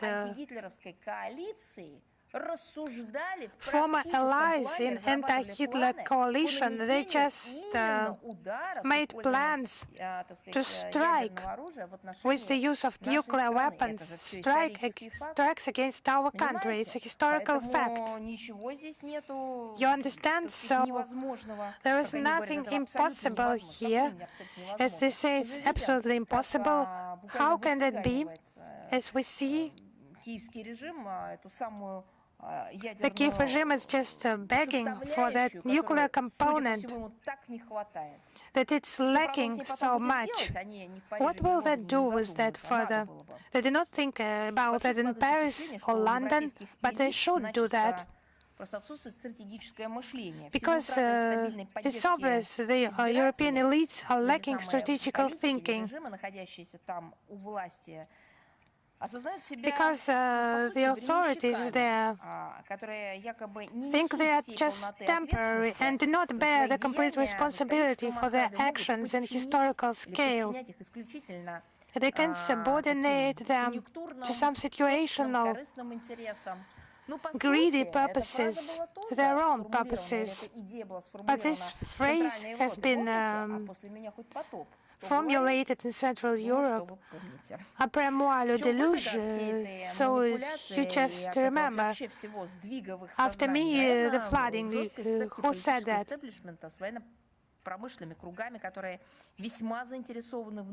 So those political circles are just interested in this wave of militarization of Europe and raising the stakes in nuclear rhetoric.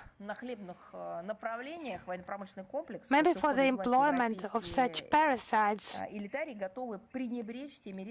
the European elites are just ready to ignore their own risks they are creating for regional and global security.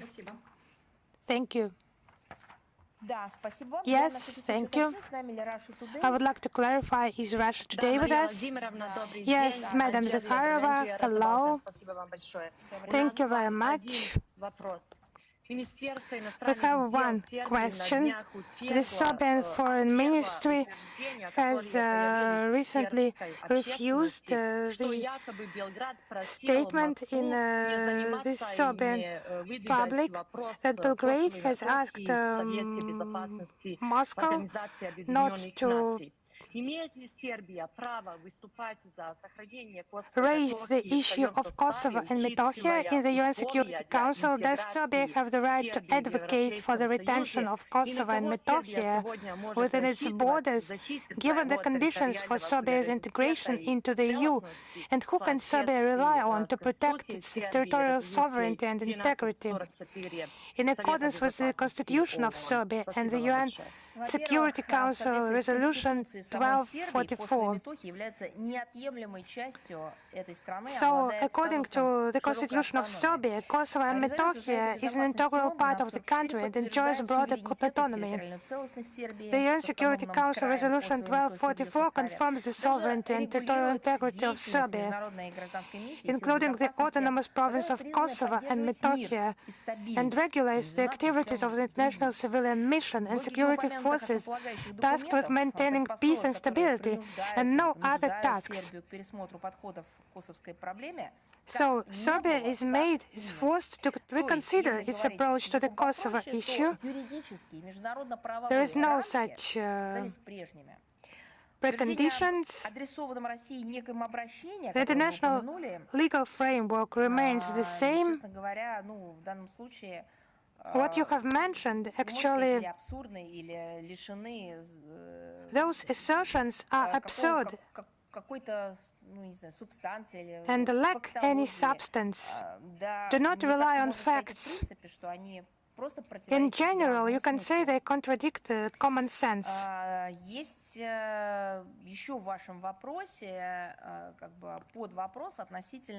In your question, there is also an additional question about this progress of Serbia towards the EU membership.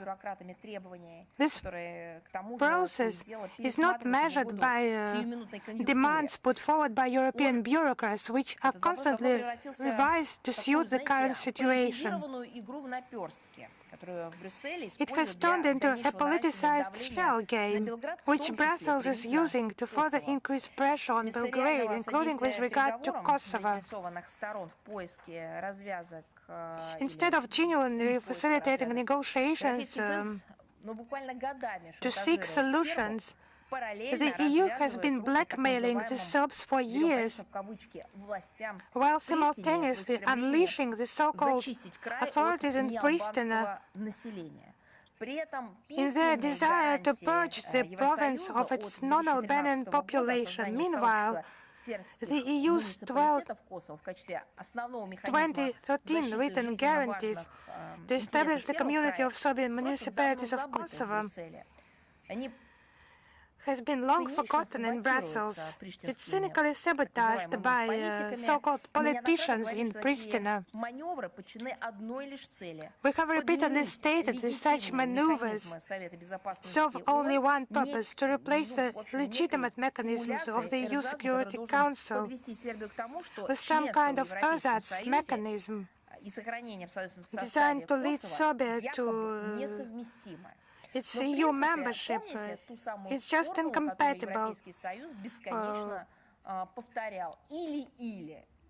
This formula reiterated endlessly by the EU.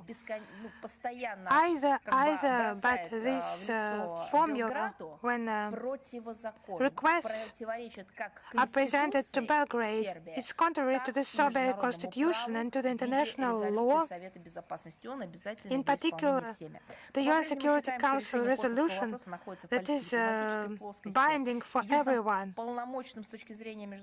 We think that the solution lies within the political and diplomatic dimension. It's about the implementation of international law, and the UN Security Council Resolution 1244 of the 10th of June 1999. Russia will protect and support and take the decisions, adopt the decisions that will be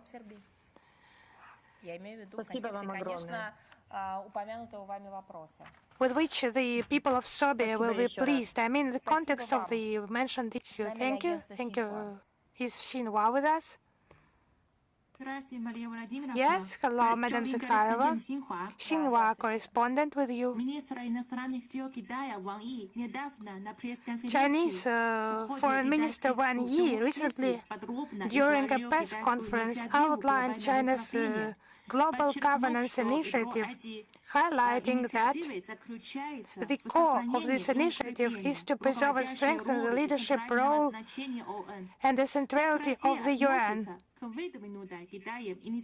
What is Russia's position on China's Global Governance Initiative, and what joint actions will China and Russia undertake in the future to implement genuine multilateralism and promote a more equitable and rational system of global governance? Thank you.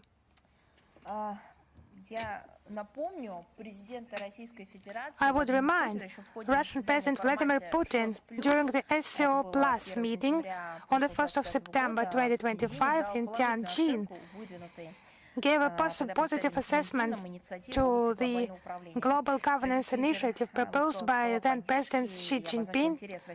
The Russian leader expressed support and Russia's interests in discussing the proposals by our Chinese friends. And in accordance with the mutual understandings reached at the highest level and enshrined in the Chinese-Russian joint statement of the 8th of May 2025, our countries intend to fully realize the potential of bilateral relations, protect the international system with the UN at its center and based on the UN Charter, promote the establishment of an equitable and orderly multipolar world and democratization of international relations, and consolidate efforts aimed at creating a more just multipolar world. We think that this initiative is an important element of international discussion in different aspects of forming multipolar world order. Like many other states, Russia views it as a more equitable foundation for a world order adapted to changing global balance of power, in which the positions of non-Western states and international associations are strengthening, and we hope that it will contribute to strengthening practical coordination between Moscow and Beijing at various international platforms, including the SCO and BRICS, and ensuring stability in our common Eurasian space based on Vladimir Putin's initiative to create a new Eurasian security architecture. Thank you very much. Thank you. Is Reuters with us? Reuters with us. Yes, good afternoon. We have two questions today, first of which is linked to Iran. During the daily briefing for journalists, Press Secretary of the President Dmitry Peskov mentioned that many of Russia's propositions in regards to the settlement are still on the table. Could you please clarify what are those propositions and what, in the opinion of the Russian MFA, could be done to settle the conflict in the shortest possible term? In regards to what can be done, we have not only know that, we have formulated, as you said, a proposal, and we have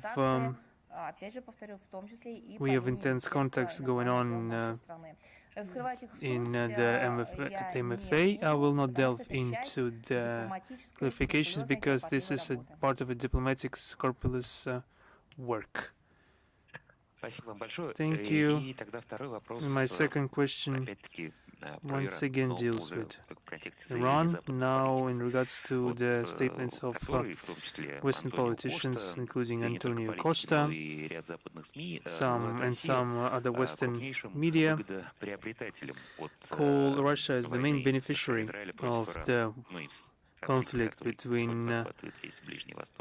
conflict in the Middle East.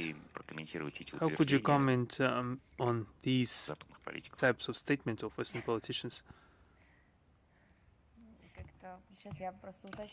I will clarify, just to quote directly. Excuse me, just for a second. It will take less than a minute for me to check the quote. I will not deprive myself of the pleasure of finding the exact context. You know, there is an impression, I found it, just to be extremely clear. I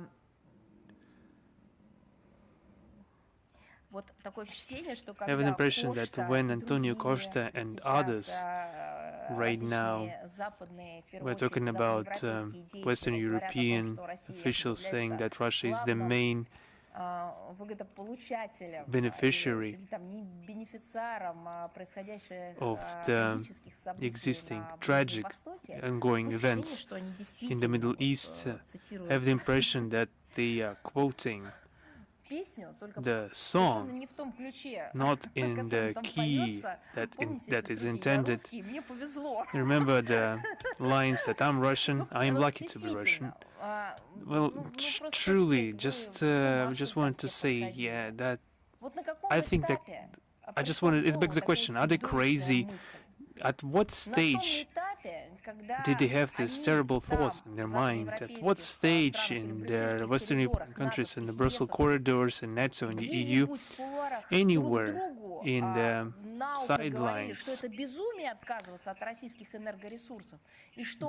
perhaps they were talking that it was a mistake to reject the Russian energy resources because it would lead to a veritable disaster for their economies, but perhaps they were afraid to say it publicly. At that stage, perhaps this thought got into their mind, and I mentioned this many times today.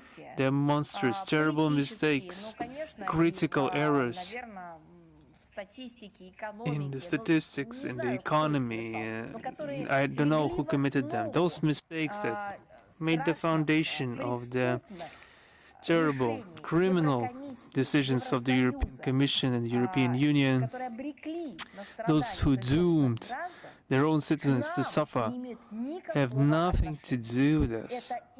That's their mistakes, their crime against their own population, against international law. And those very terrible mistakes / crimes are resulting in the crisis we are currently witnessing in the EU. No one told them, no one forced them to reject Russian energy, except for one. The United States, during different administrations, had the same idea. None other actor influenced the European Union in that vein. I can't say anything about the UK, I don't know anything about that. I am just judging by the public statements and practical steps taken. Washington forced the EU first back in 2014 to adopt anti-Russian sanctions, despite not adopting them themselves. Then they forced them to reject the Russian energy resources in favor of American LPG. Then they would threaten to destroy the Nord Stream pipeline, which was subsequently destroyed. All those problems of EU Commission should be placed not on Russia's tab or China's tab or any aliens they might come up with, but only on themselves. They have only themselves to blame. The level of being corrupted by their accomplices from beyond the ocean in the very bloc of NATO. What has Russia got to do with it? Moreover, I'm pointing your attention to the fact that despite everything, Russia confirmed not only our capability, but our principled position as to there cannot be any politicization of energy cooperation as being done in the West, because primarily this is a question of security. This, we have the same opinion for economy, saying that any legitimate sanctions measures should not be applied. So all questions should be addressed to them. This is another telling demonstration that the EU leadership in their anti-Russian hysteria are viewing any actions and estimates in the regards of damaging Russia. It is becoming absurd, even in the context of US aggression against Iran. What has Russia to do with that? The head of the European Council is worried not about the stabilization situation in the region, but the probability of the growth of Russia's proceeds from exporting hydrocarbons, with taking into consideration the current situation. They need to take the entirety of the question into consideration, not just parts of it. That's why we see European bureaucrats are trying to lift any accountability for any obvious fails in the foreign internal policy. They have stuck to the tried and tested practice of blaming Russia for everything, and now they are just trying to change the situation by just bringing China into it too. Regarding the prices of energy, the current destabilization, yes, it caused the sharp rise in oil prices and gas prices. But remember how often this was mentioned by Russian President Putin in different forums and conferences regarding the long-term stable agreements on energy. If they had done it, perhaps they wouldn't have suffered or would not be affected as much. Perhaps currently, if such agreements were in place, they would be better off. But now they have what they've got. According to different estimates, the price of oil and gas has grown by from 60 to 100%.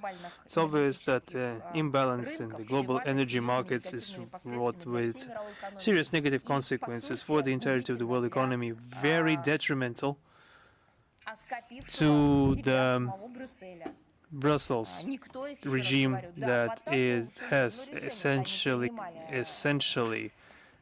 disarmed themselves, deprived themselves of resources. We shouldn't forget that the current situation, I'd like to stress it once again, the current situation in the energy security in the EU primarily is a result of a short-sighted, vassal-like policy of the very European leaders, including the forced rejection of Russian hydrocarbons and the mindless obsession with the green environmental agenda. I will provide the corresponding links of all the statements made by Russia and the President of Russian Federation in textual briefing, namely about propositions to the Western countries and the Western Europeans, proposing them long-term stable strategic relations with Russia, which by the time the statements were made have been time-tested and justified their effectiveness. Yes, Madam Zakharova, thank you very much. Thank you for the extended answer. Is Sputnik Abkhazia with us right now?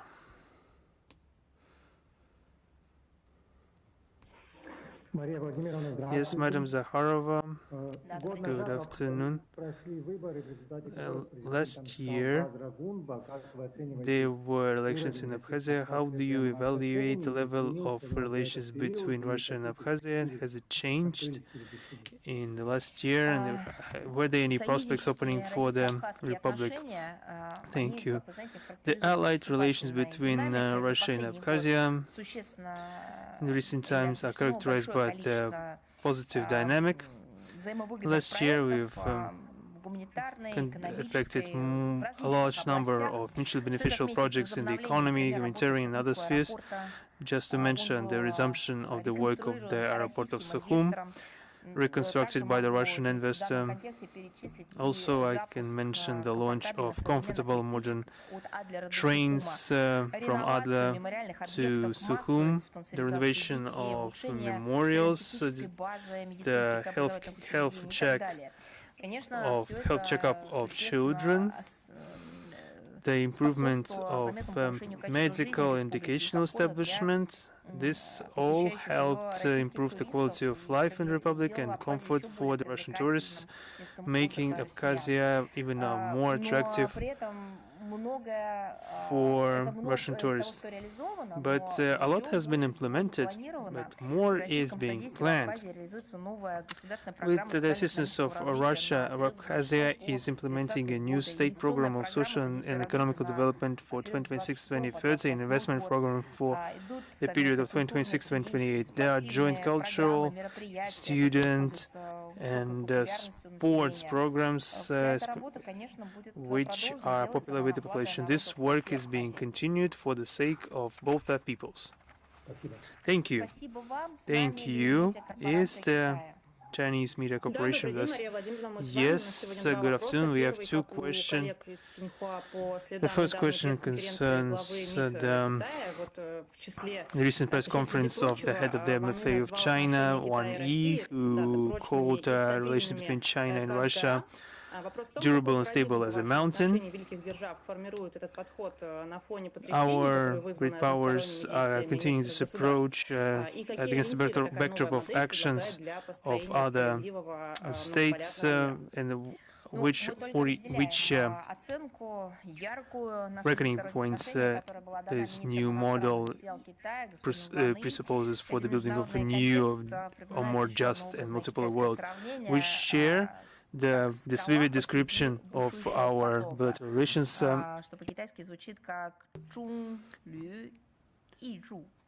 Chungliu Iju, a cliff among the roaring torrent of water. This can describe our relations with China. The able leadership of our two-state Russian-Chinese relationship has reached an unprecedented high level and continues to develop. Our interaction is unique in representing a mutually respectful dialogue of two great powers in the world. We view ourselves as a priority partners, and we are providing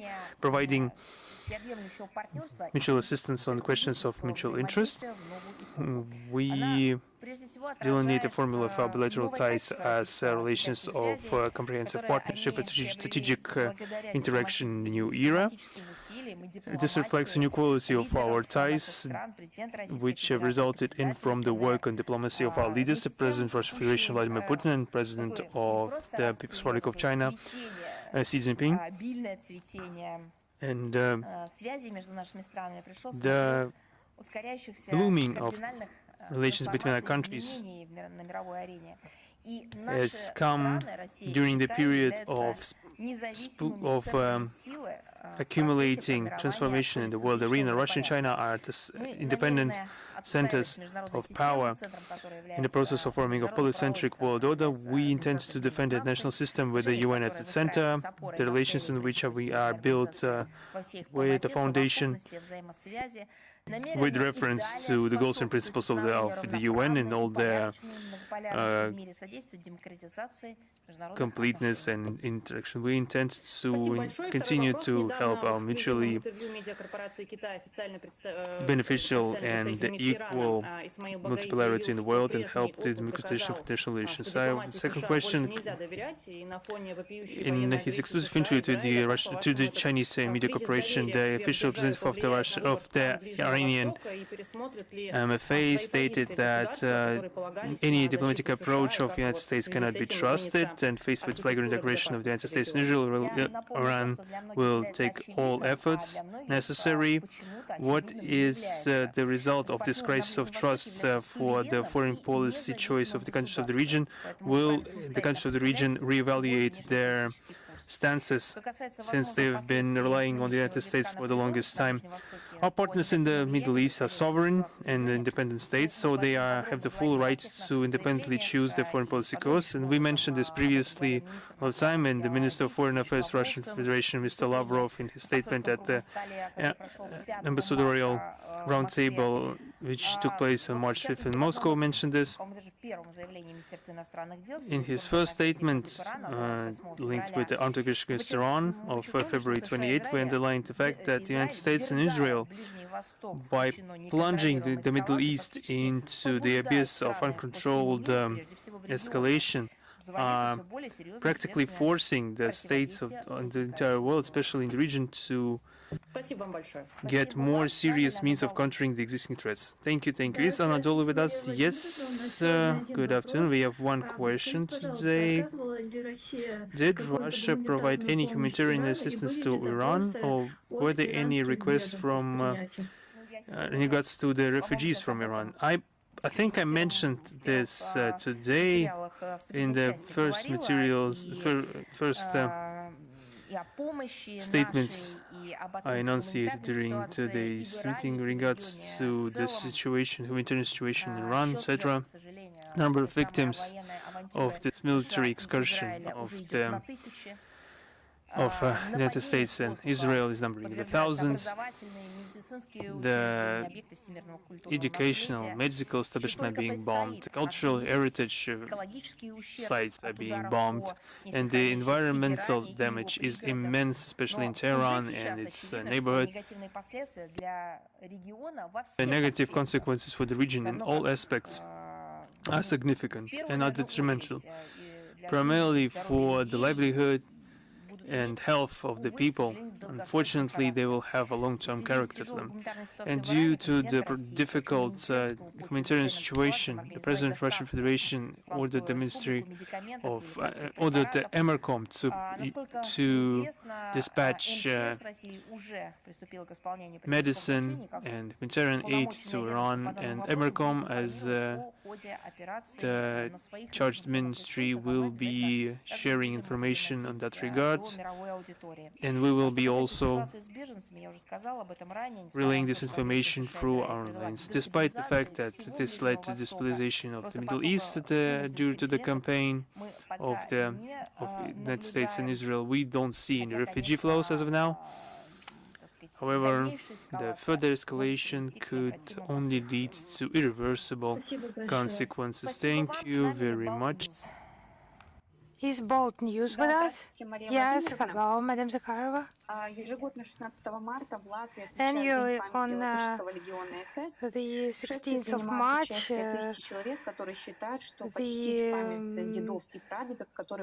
Latvia commemorates the Day of the Remembrance of the Latvian SS Legion. Thousands of people participate in the march, and believing it is normal to honor the memory of their great fathers and great-grandfathers who fought against the Red Army.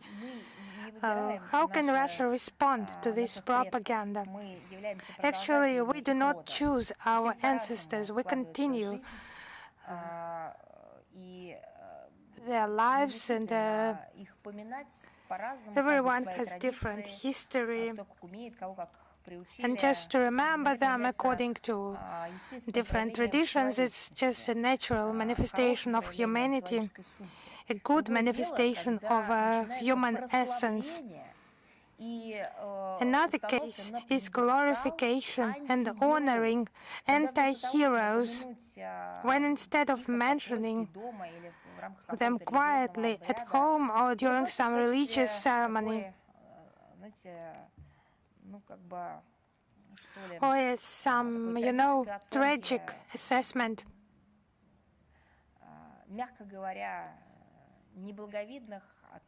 of softly speaking, not very noble and criminal deeds of their ancestors. We see their heroization. It's just cannot be tolerated. And Russia strongly condemns the ongoing no-official fascist bacchanalia in Latvia and in the Baltics.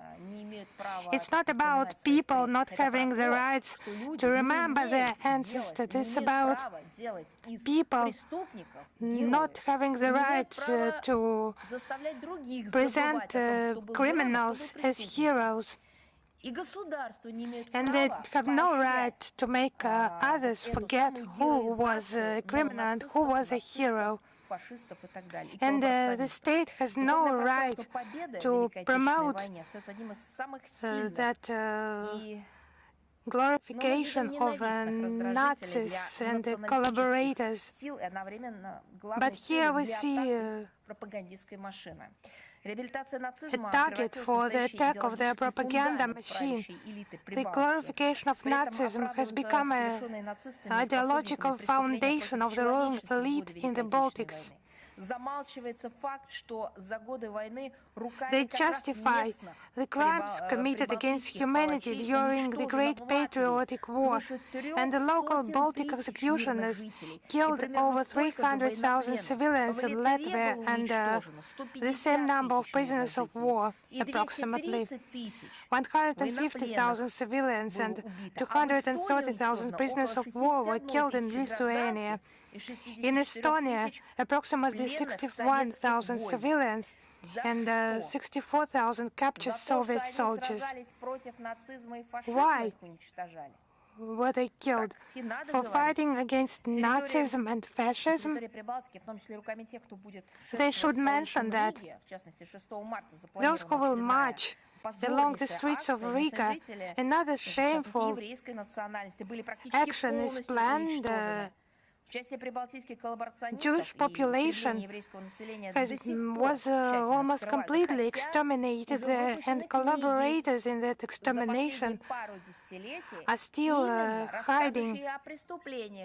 However, books have been published on crimes of the Baltic regime in the years of the Second World War. Now we see how they make heroes, allegedly of resistance against Soviet rule.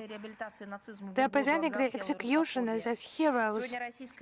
It's just rabid Russophobia.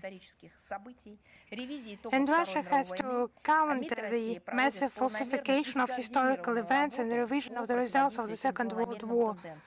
The Russian Ministry of Foreign Affairs is conducting systematic work to counter those malicious tendencies. And with the connivance of the authorities, evidence of the spread of Nazi ideas in the Baltic states, it has been clearly highlighted in the foreign ministry's, Russian foreign ministry's reports. Those reports have been published on the ministry website. The link is in our social media accounts. And we also present regular reports on the situation with the glorification of Nazism, the spread of neo-Nazism and other practices that contribute to the escalation of modern forms of racism, xenophobia and related intolerance. Fascism did not pass in 1945. However, it marched through Western European countries, marched eastwards. Now we see the sounds of another neo-Nazi march. It will not pass, and we are doing our best for that. Thank you very much. Is Lenta. Are you with us? Yes, we have a question to you today. The Ukrainian leader, Vladimir Zelensky, said that Kiev will seek participation of European countries in negotiations with Russia to resolve the conflict. How does the Russian side consider the participation of EU representatives in the negotiation process? So we have on multiple occasions presented comments on this issue.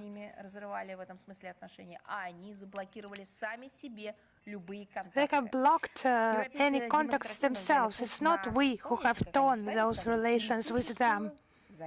So they just pursued that policy, as they said, political isolation of Russia.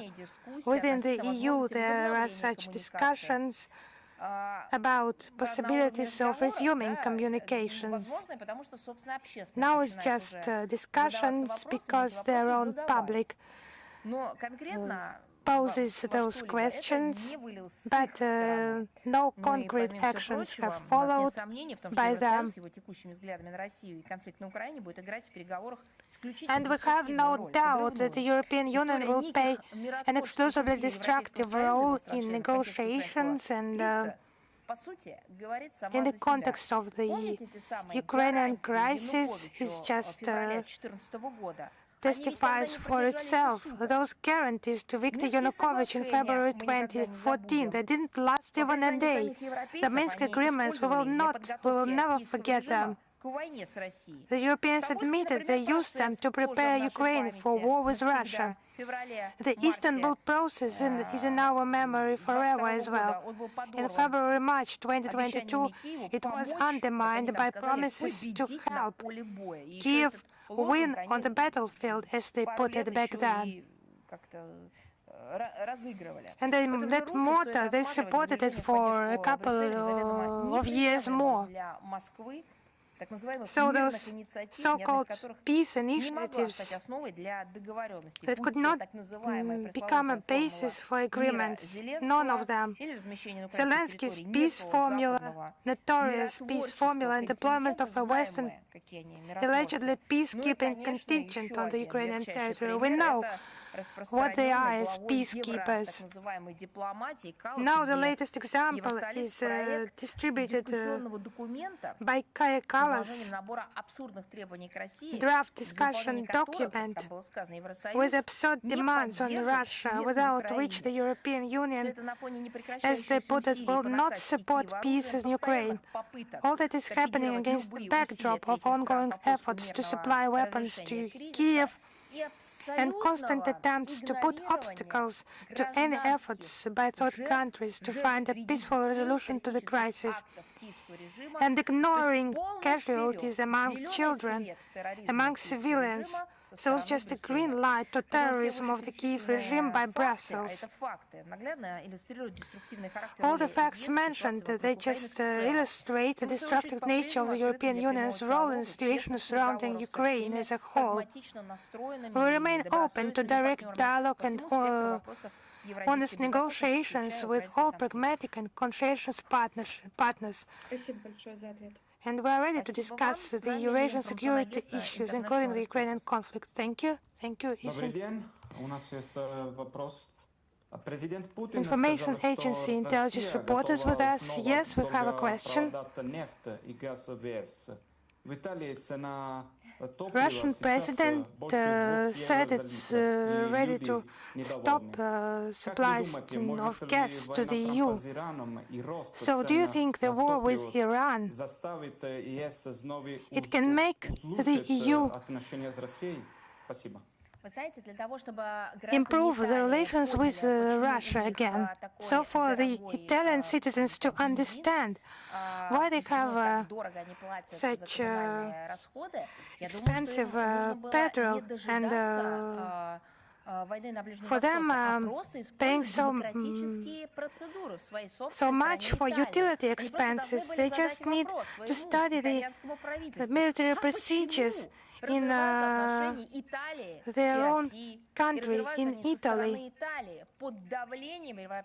And why are the relations torn under the pressure of the European Union? Why does the US make them abandon cultural humanitarian ties with Russia? Why the EU should ban itself energy cooperation with Russia?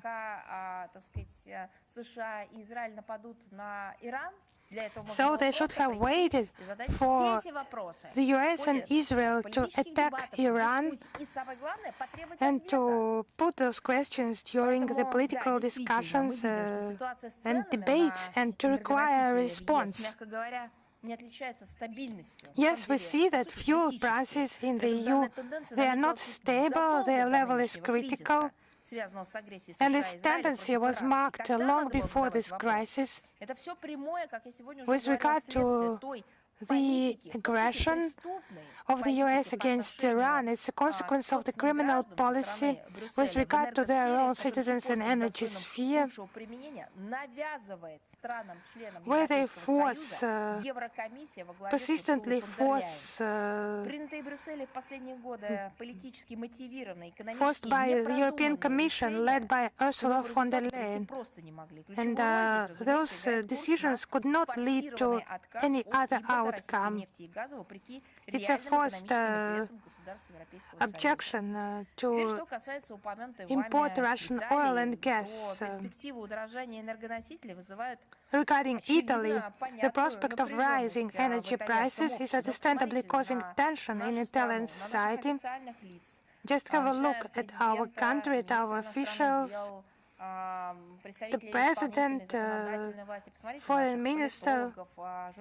Have a look at our political scientists. Has anyone used this as a pretext for mocking, sarcasm, some angry statements against Italian citizens? Just have a look. What a bad situation you have. No, nothing of the kind has happened. We were trying to explain, to convince the Italian citizens what is happening on the European continent. We cited facts. We told about how we should be based on analysis scientific analysis how the situation will develop, but it's due to the fault of the Italian media. People are not much informed by their own leaders about what is happening in our country and about the decisions taken by the Italian government. Is denial to cooperate with the Russian Federation. The Apennine businesses are paying much more for energy than in France and Germany, and according to Italian experts, losses because of the curtailment of energy cooperation with Russia from 2022 amounted to at least 60 billion euro in additional costs at least. For business and households, expenses on gas and electricity, and approximately 100 billion euros is government subsidies. It will inevitably lead to a further deterioration in the overall socio-economic situation in the country. Despite the openly discriminatory and anti-market actions of the European Union, Russia is trying to avoid any politicization of energy supplies to European consumers. Our country has repeatedly confirmed its readiness to develop mutually beneficial energy cooperation with all constructively minded partners. During the meeting on the global oil and gas market on the 9th of March, the Russian President Vladimir Putin once again clearly outlined our approach to this issue. The conditions are simple and clear: a guarantee of stable long-term demand and the conscientious fulfillment of our partners' obligations. But the EU leadership is clearly unprepared to restore a normal dialogue. Russophobia is just winning over anything: common sense, human rights, and actually democracy. The European Commission and the most militant EU member states continue to use any means to literally squeeze any energy products, squeeze them out of the EU market. What will be the supplement? Liquefied natural gas that will need to be transported to the European continent, but what is done with international law and in the global ocean? Just have a look. And Brussels is aimed at confrontation with Russia at any cost. So who is ordering this music? I have mentioned that. If that's all for you, we'll move on. Is News.ru you with us? Yes. Hello, Madam Zakharova. We have two questions today. How does Russian Foreign Ministry assess US President Donald Trump's statements that Cuba could face a friendly or hostile takeover if it refuses to reach a deal with Washington? Does Moscow consider the statements a direct threat to the sovereignty of an independent state and a violation of international law? We have repeatedly voiced our position that we consider the language of blackmail absolutely counterproductive and not complying with any norms of international law or moral values. Those statements are contrary to the UN Charter, human rights, and the laws of interstate communication. We call upon resolution by political diplomatic means. We do not comment traditionally on the third countries' relations, but we would reiterate our stance with regard to the Republic of Cuba. Russia and Cuba are linked with friendly relations. For the entire history, we have supported the Cuban people in their fight for independence, their desire to support the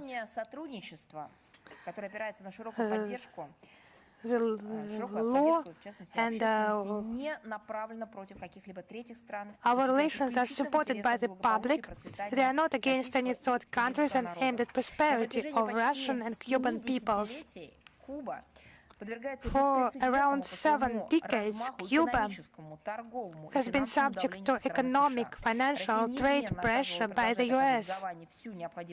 Russia is unchangeably providing all the necessary support to Havana on international platforms in fighting, countering unilateral sanctions, and Cuba is facing unprecedented force and economic pressure by Washington, of course,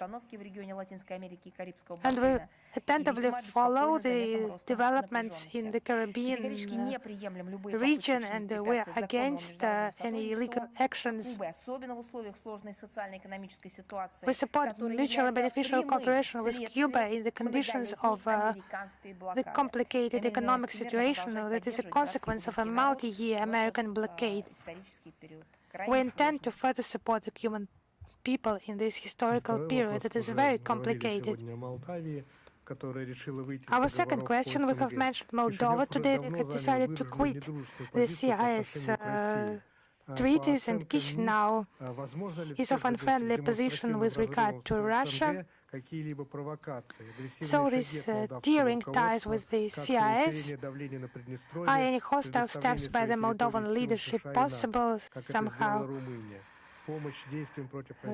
Similar to what Romania has done, assisting Ukraine against Russia.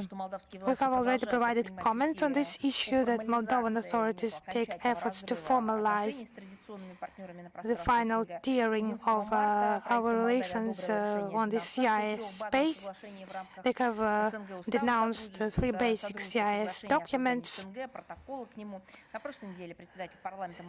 Agreement of CIS cooperation and its additional protocol. Moldovan parliament has said that the final vote will take place before Easter, before the 12th of April.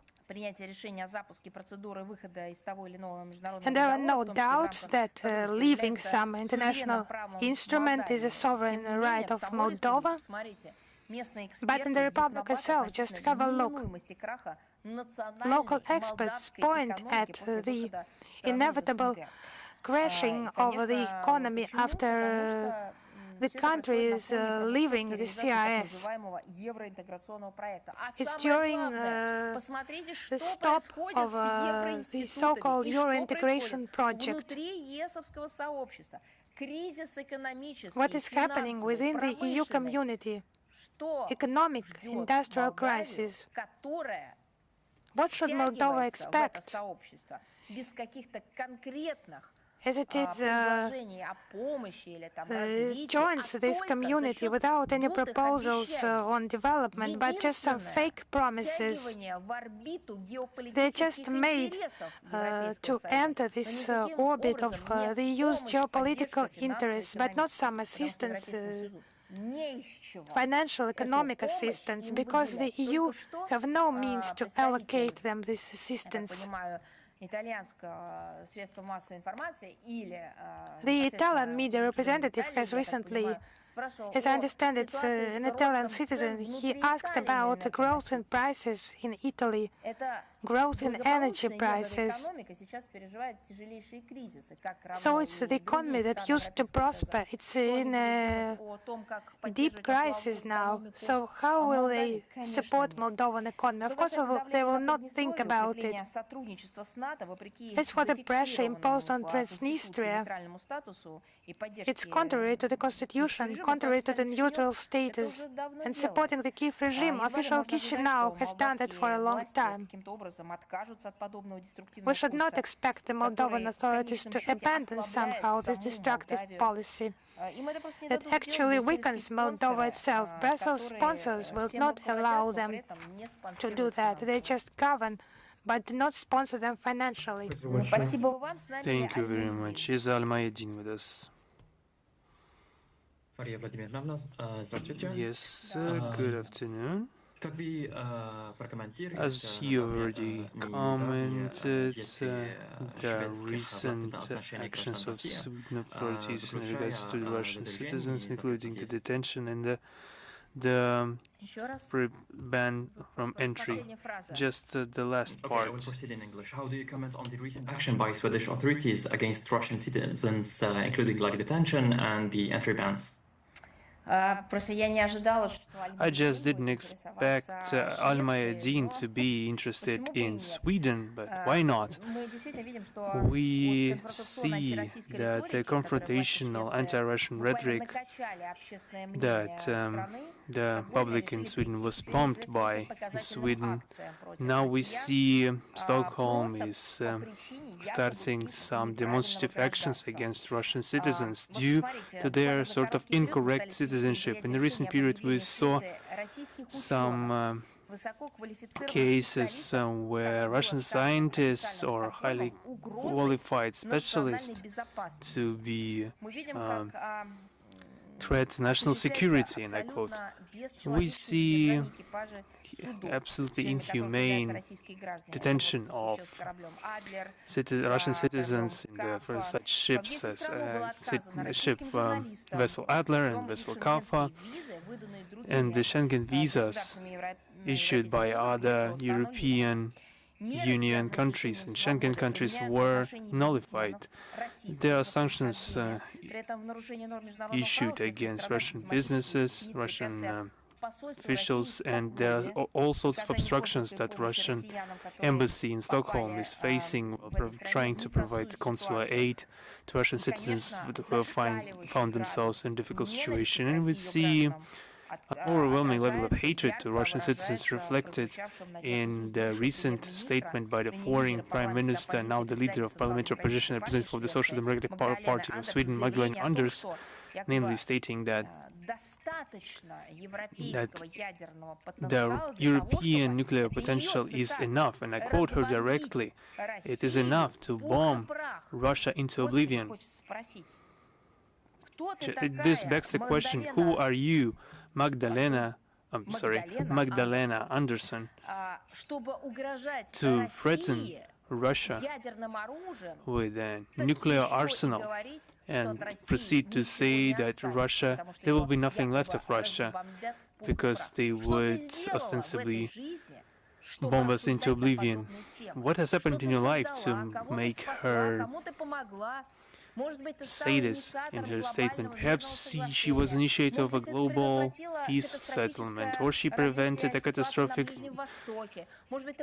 outcome in the Middle East, or helped the citizens of the European Union to defend their sovereignty and independence. I have a proposition to Madam Magdalena Andersson to busy herself with the issues at hand of a neighboring state.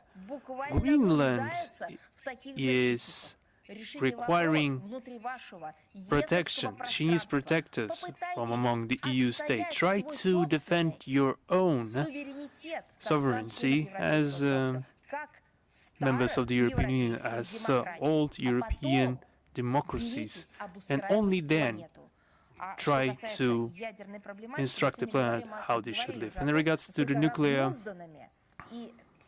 topic, nuclear dossier, we already talked in detail how destructive are those mindless statements in regards to the nuclear weapons when said by Western officials, because they teach their own public, like in bad action movies, you can shoot a person 45 times only for him to continue walking, that there are limitless bullets in a pistol or in a rifle that can have 120 bullets in a clip.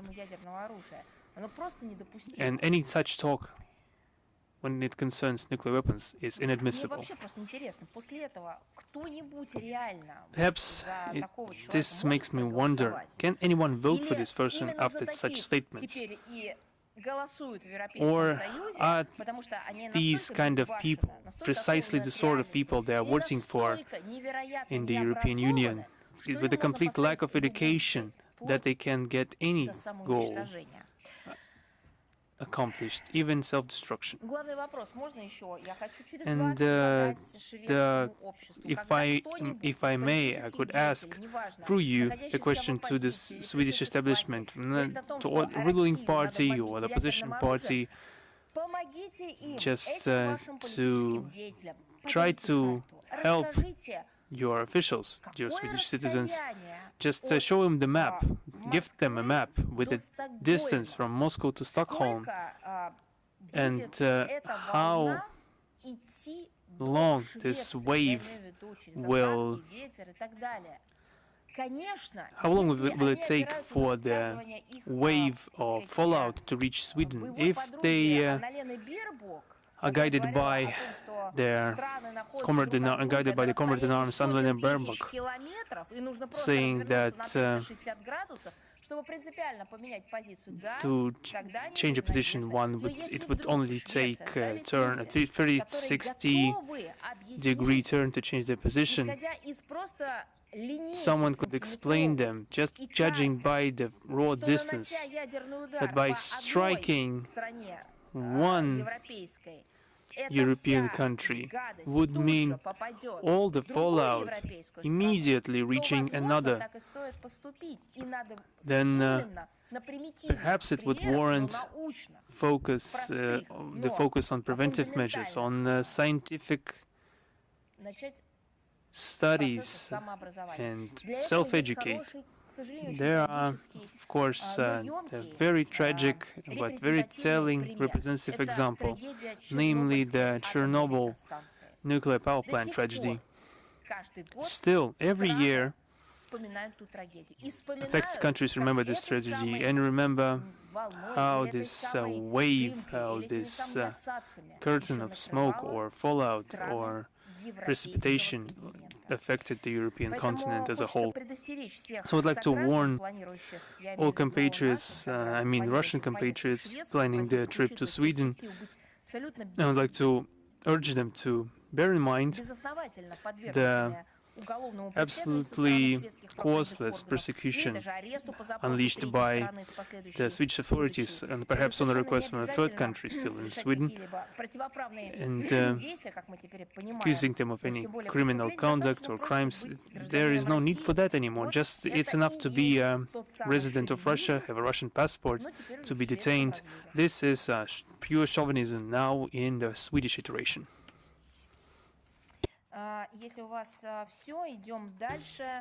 If that's it for you, colleagues, we can go further, but I will have to finish the briefing earlier, so let's get to the last question, and the remaining ones will be answered individually.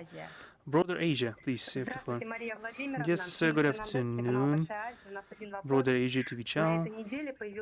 This week we received information that NATO will be reviewing the hypothetical scenarios of conflict involving Russia in the Arctic.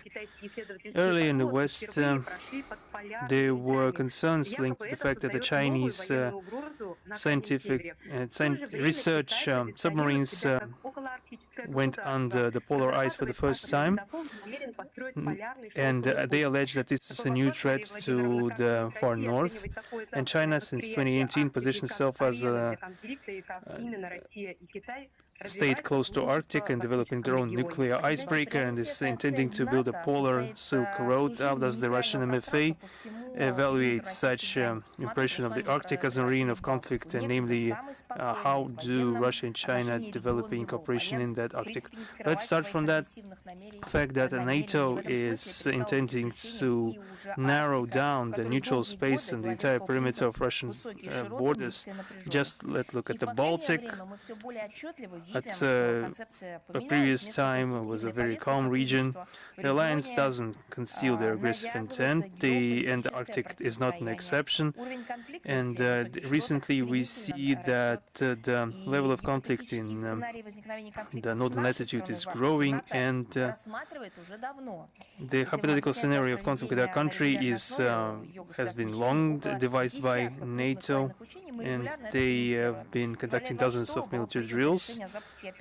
In February 2026, they have launched the Arctic Watchman initiative, an operation intended primarily to deter Russia and China in the polar region, to grow the military presence of the bloc near close to our northern borders. The North Atlantic Bloc is once again confirms its resume as a destroyer of stability and inciter of international confrontation. And now it's Arctic's turn, and this is being given under the pretext of Russian threats, and NATO is quick to find the Russian trace in any dossier they have, including the Greenland dossier. Russia and Beijing view each other as a very important strategic partners. We are intrinsically sticking to the principles of mutually respectful, equal and trusted cooperation and decisive mutual support on questions key to both our countries. This, of course, concerns such an aspect as interaction in the Arctic region. We jointly support the preservation of peace and stability and the prevention of military political tensions in the Arctic. We see huge interest on the part of our Chinese friends in promoting projects in the Russian polar region. We are open for such interaction, and this has been enshrined in different documents on different levels, including the joint statement of our leaders of 8th of May 2025. To coordinate this work in the framework of we have a mechanism of regular meetings of heads of governments of Russia and China. We have a separate working group. Jointly with our partners, we are conducting work to unleash the transport logistic potential of the Northern Sea route, to explore mineral resources, promote science and research activity in the region. And China is contributing significantly in the Arctic Council.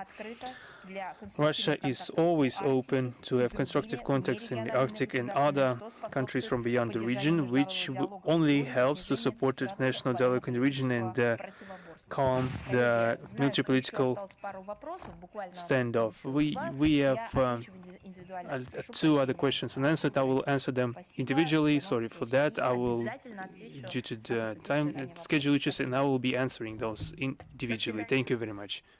Have a good day. Thank you.